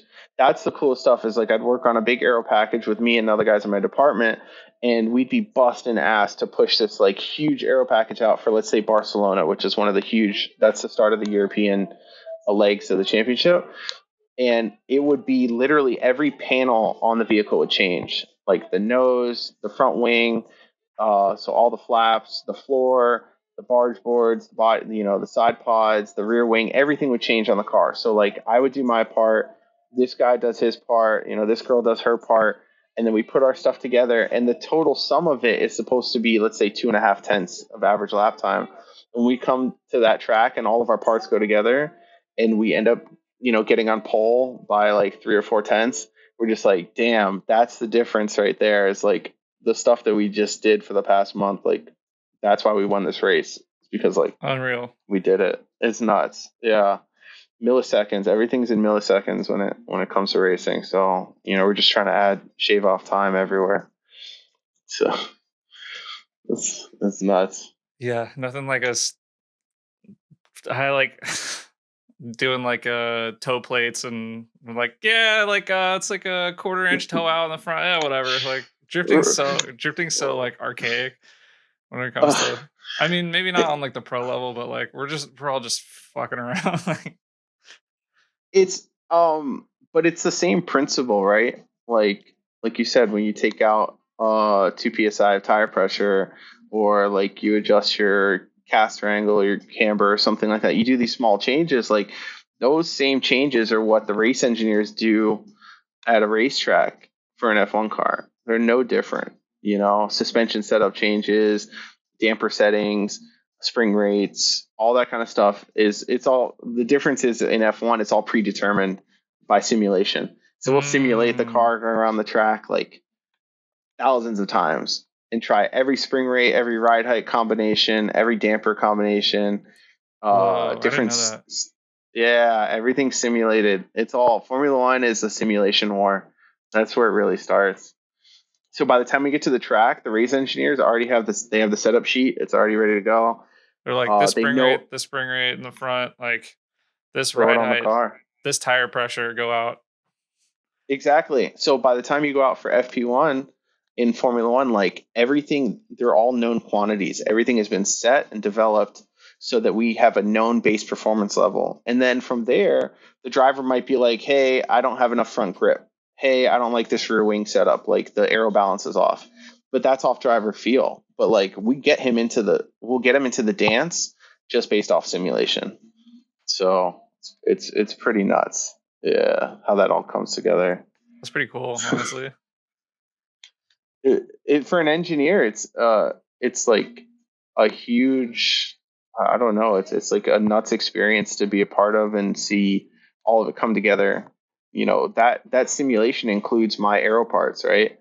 They were simulated in a wind tunnel. They were quantified where they said that this aero setup is going to go faster than the previous. They know like an amount of time or performance that comes with that, and that's like fed into this big simulation, including, like you said, setup and ride height and dampers and all that kind of stuff, and then it shoots out a result, and it's like, you need to do this, and then they go do that and they win the race. It's funny how it all, like, I'm just a part of this big brain activity, but it all works together seamlessly. Crazy. So what was like the, I don't know, what was like the craziest thing you saw or were a part of like during that whole experience? Craziest, like crazy good, like, or I guess. or Sure, we'll go crazy good. Crazy good. What was a year? We had a year where Ferrari was like kicking our ass. They were kicking our ass like early in the season. I want to say it was like 2017 or 2018, and I found they were doing a bunch of crazy stuff. They were doing like they had like flexible rear wings. They had just crazy performance from their engine. Like they're making more power than us, like way more power out of corners. We could see in the telemetry, and it just wasn't. Nothing was working right for us. Like we were on the back foot, way like seriously. And I think this was 2018. We were on the back foot, like super bad. So we're off by like a second at the beginning of the first test. Oof. And we just, yeah, it was bad. Like we're thinking like, oh man, Ferrari is going to slaughter us this year. But as the year went on, we just kept chopping away. It was like chopping at wood. Like keep bringing upgrades over and over and over again. We bring all these aero upgrades. Engine guys were bringing us power, and we just kept kind of chopping away at this crazy Ferrari performance differential. But then we had a little bit of help. Red Bull, actually, who also hated Ferrari, as they should. Red Bull is very, very good. This is one of my favorite things about that team. They're very good at asking the FIA certain questions. So once people started realizing Ferrari was essentially cheating, and they're either burning oil, or they had a very very nefarious way of deploying electrical energy from their energy store. They were doing something really clever, and we couldn't figure it out. Basically, our simulations of their cars, we couldn't figure out why they were going so much faster. There was some sort of combination of things. However, Red Bull started to figure it out. So you have a simulation not just of your own car but everyone else's car, and you're tracking and modeling all of their changes that they make to their cars. We're projecting out. That was one of the things that Mercedes did really well, is projecting out the performance of our competitors. Wow. So we would say, hey, Ferrari's about here. We think that they could potentially bring 3 to 4 tenths of a second between here and this next race. We need to be able to match or exceed that performance differential. And sure shit enough, you get to the track, Ferrari goes faster, we have to go faster. So yeah, we were trying to think about what our competitors would do next, always. But anyways, the story goes, Red Bull figured out somehow that Ferrari was using a very, very unique fuel flow rate sensor. So they were tricking the FIA's fuel flow rate sensor by doing like hypersonic pulses of fuel through the sensor that it couldn't read, right? So they could shove more fuel past the sensor. And so the sensor's like A-OK. The sensor gives you the thumbs up. Ferrari gets an extra 3% more fuel. That's enough for X number of horsepower, and they just go that much faster the entire race, right? You have to store the fuel too. So this only works at certain tracks where you're not fuel limited, so you have extra fuel. So anyways, Red Bull figured this out. Someone told Red Bull, and instead of, you can't just come out and say you're cheating. Like you can't just protest people like that in F1. It doesn't, for some reason it doesn't work. And also it doesn't look right because you're just mudslinging, right? You're just like, Mercedes says Ferrari's cheating. Like it doesn't work like that. But what you do is you ask a question to the FIA in a very coy manner. You say, so FIA, I was thinking about making this new fuel flow rate sensor, and it does this. And then if I ran the fuel past it at 5%, let's say extra 5% fuel flow rate, you wouldn't notice that. Does that technically not breach the rules? And you list the rule here.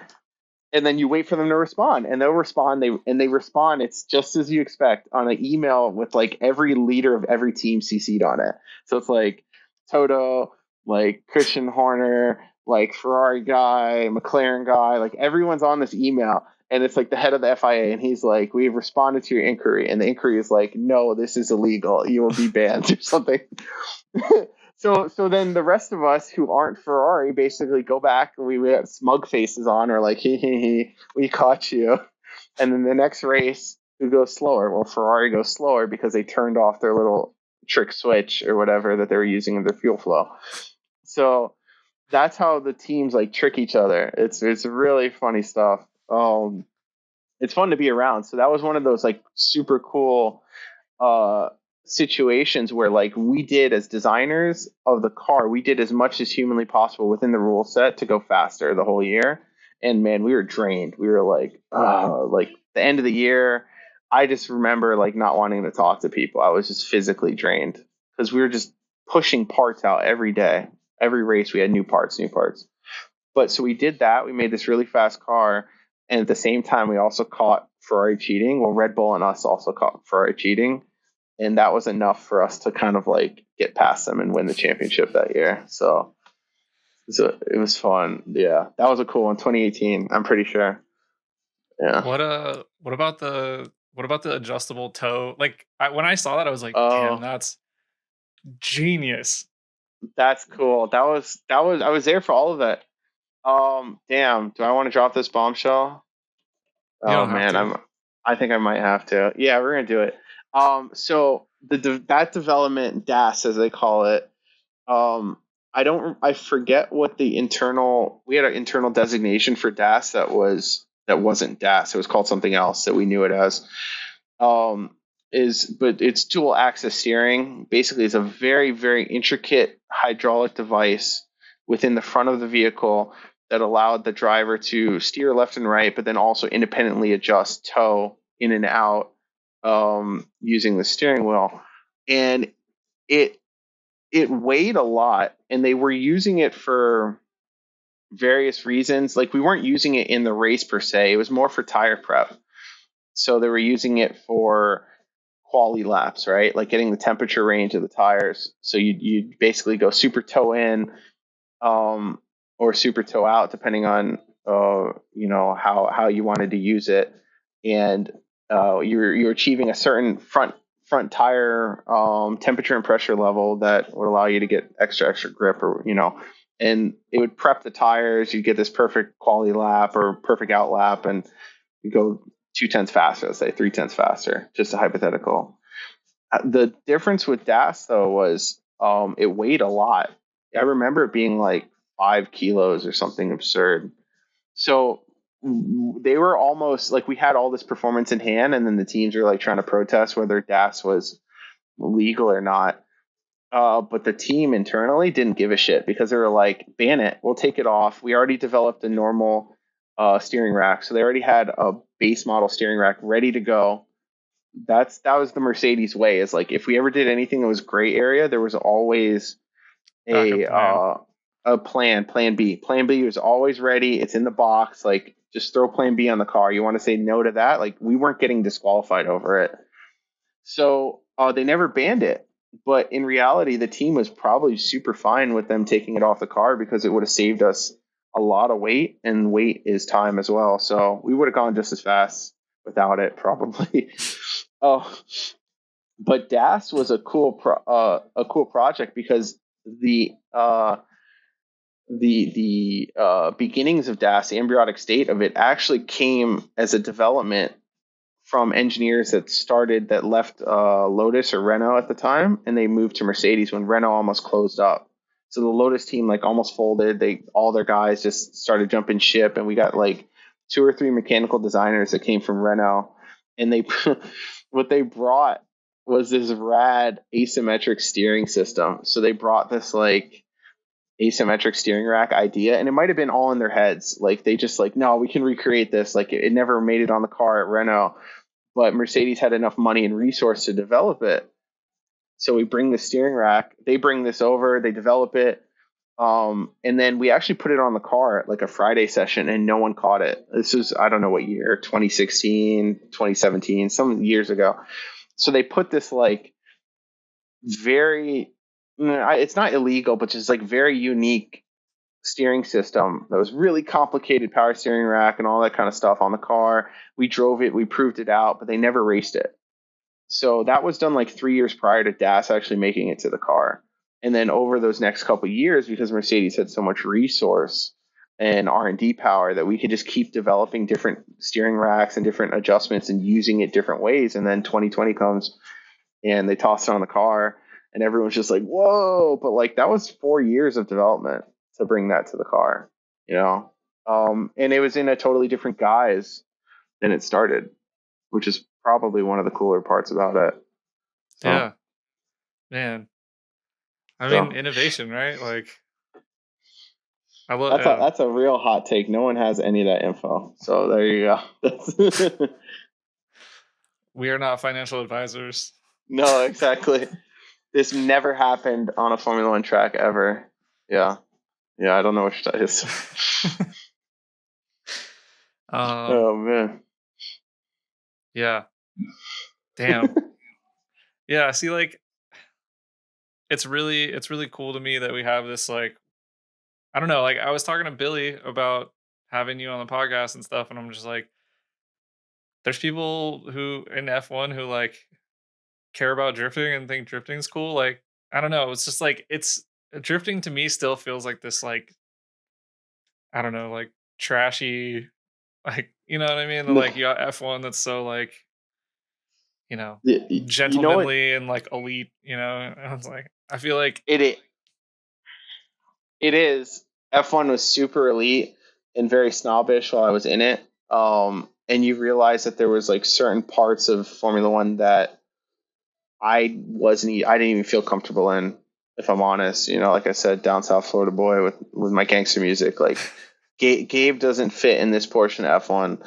Um, However, the one thing that drifting offers, and it's something you should be pretty proud of, is it is like the bottom of the grassroots barrel in regards to the most entry level motorsport probably available that like almost anyone could do, right? Legally or illegally. That or doing a track day with your car, but like drifting offers everyone an access to a racetrack or a vehicle, an off-road capable vehicle, or all that kind of extra stuff that you don't get to do on the street. So that's how I started getting into cars. That was my entry level. So I think you're going to find over time, as we grow, as a lot of people like drift era, like early 2000 drift era, start growing into professional world, you're going to find like IndyCar technical director is going to be like an ex-drift guy who just loved engineering and had a 240. I'm not going to be the only one like this. It definitely spawned a lot of careers, I think, for sure. So yeah, I'd be proud of it, definitely. damn, that's You know, cool. so like in England, the one thing I loved about Mercedes is we'd have like karting days, like on a Friday night, we'd all go to the karting track, and these are like pro kart tracks in England. And I'd show up, and all the mechanics and some of the engineers would show up, and you just look around left and right, and I'm a shit go karter, but my coworkers were all like ex like pro go karters. They had full suits, like the helmets were all nuts. Like these guys were good, like they were fast. And then you start to realize that their entry into motorsport was just like you said when you were a kid. Like, I want to be a race car driver. They all had the same idea, and like, I want to get into racing. I'm going to drive go karts. Some of them just fizzled out, but that was the start of their journey to Formula One and other means, which is kind of similar to mine. Drifting was my start, go karting for other people. But yeah, it's all the same result, really. So Man. Yeah. I yeah, didn't think about that. That's pretty cool. It's pretty cool. yeah. I hope someone uses it. Like says, hey, if they have huger aspirations, maybe there's someone there at a final bout that's like, I actually want to, instead of being a mechanic on a drift car, I want to be a mechanic for a NASCAR team. Like, I yo, was you could do it.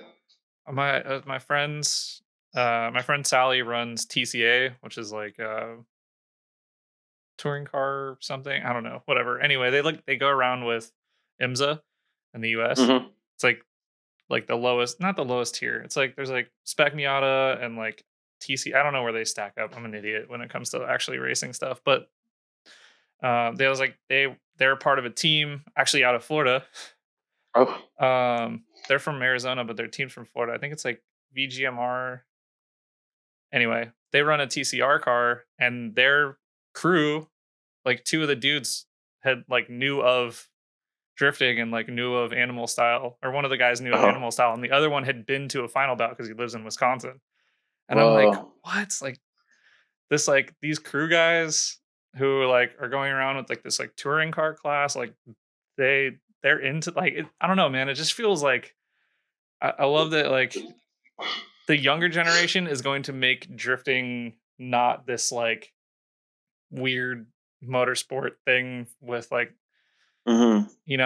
like because like it was really small and then it got like, well, it's always been this like no, that's that trashy motorsport. Like, don't let it at this track. Don't let it here. Don't let it there, kind of thing. Right. Which they're not totally wrong. Some of us, That's a part of it, man. Rough around the edges, like yeah, that's what it's. makes it cool. I think so. I think motorsport can get really stressful at times, and I find drifting, at least in the grassroots level, to be super relaxed, right?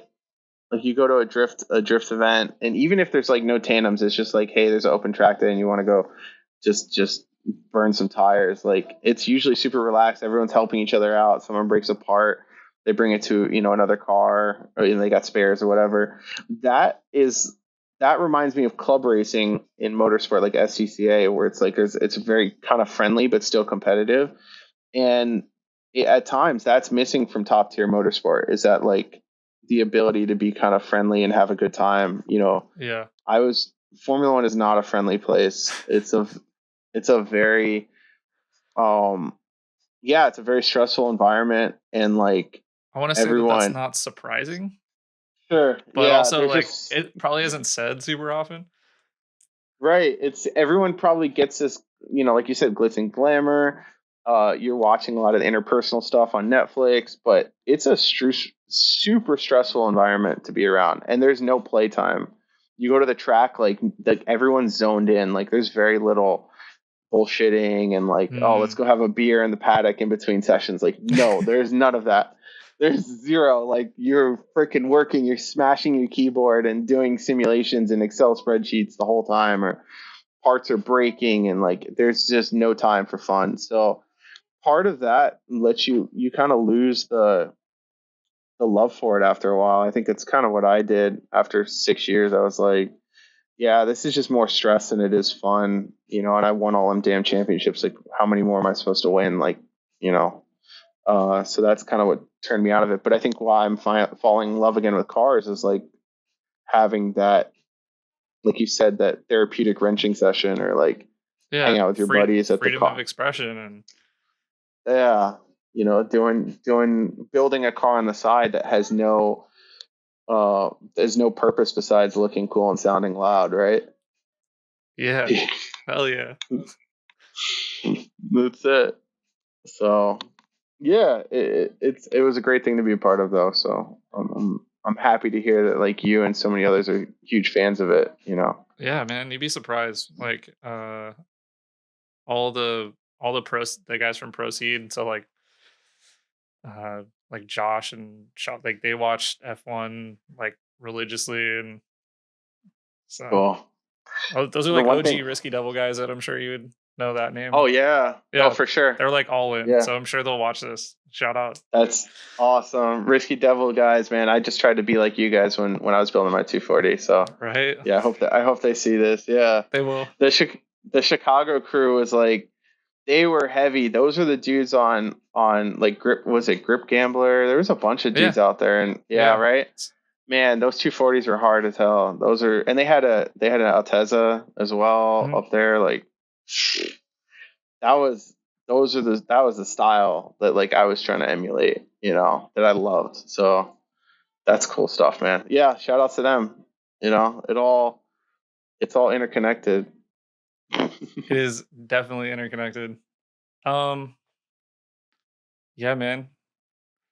I don't know. I had like a whole list of questions and I didn't get to any of them, but I No, feel like they're weird to like sneak in now.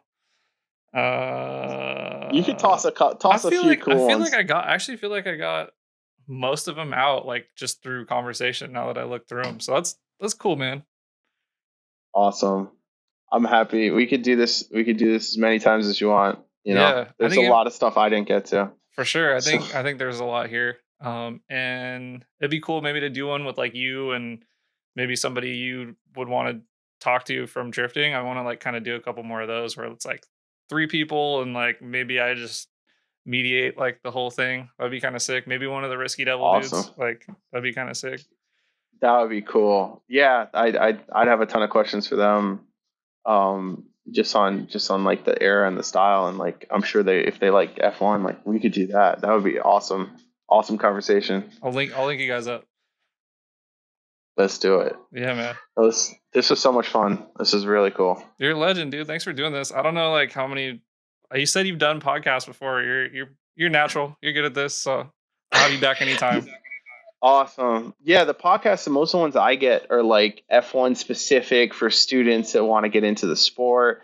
And like it's really cool to have a cool off the cuff conversation where I can curse and tell some insider stuff without being like so, prim and proper with it down the middle. The listenership is decent, but I don't think it's like, I doubt Toto's gonna come back and watch this. If he does, I'm gonna lose my mind. That would be hilarious. I'm gonna get like a cease and desist. I'll let you know if I get an email about it. Yeah.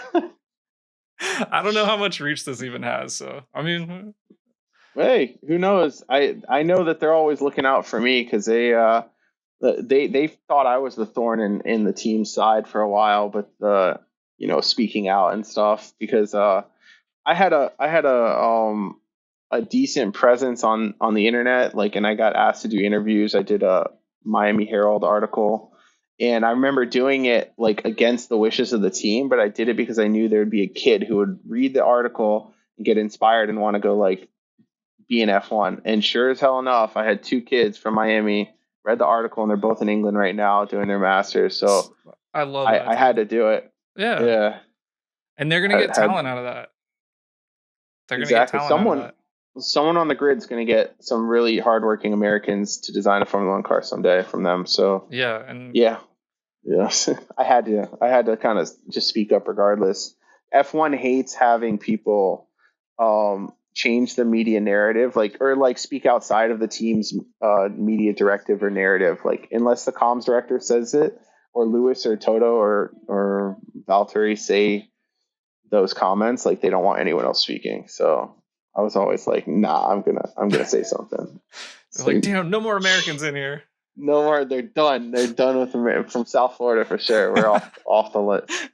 So that's it. Banned. Yeah. But yeah. Thank you, bro. Yeah, this is fun. I know you have a game to go to. So. Yep. Gonna head out. Go see the Heat. But so set up the second conversation. I think it'd be awesome to do something to kind of further this. Let's do it, man. Thank you. You're a legend. Thank you. Thanks so much. Chat soon. All right, bud. All right, man.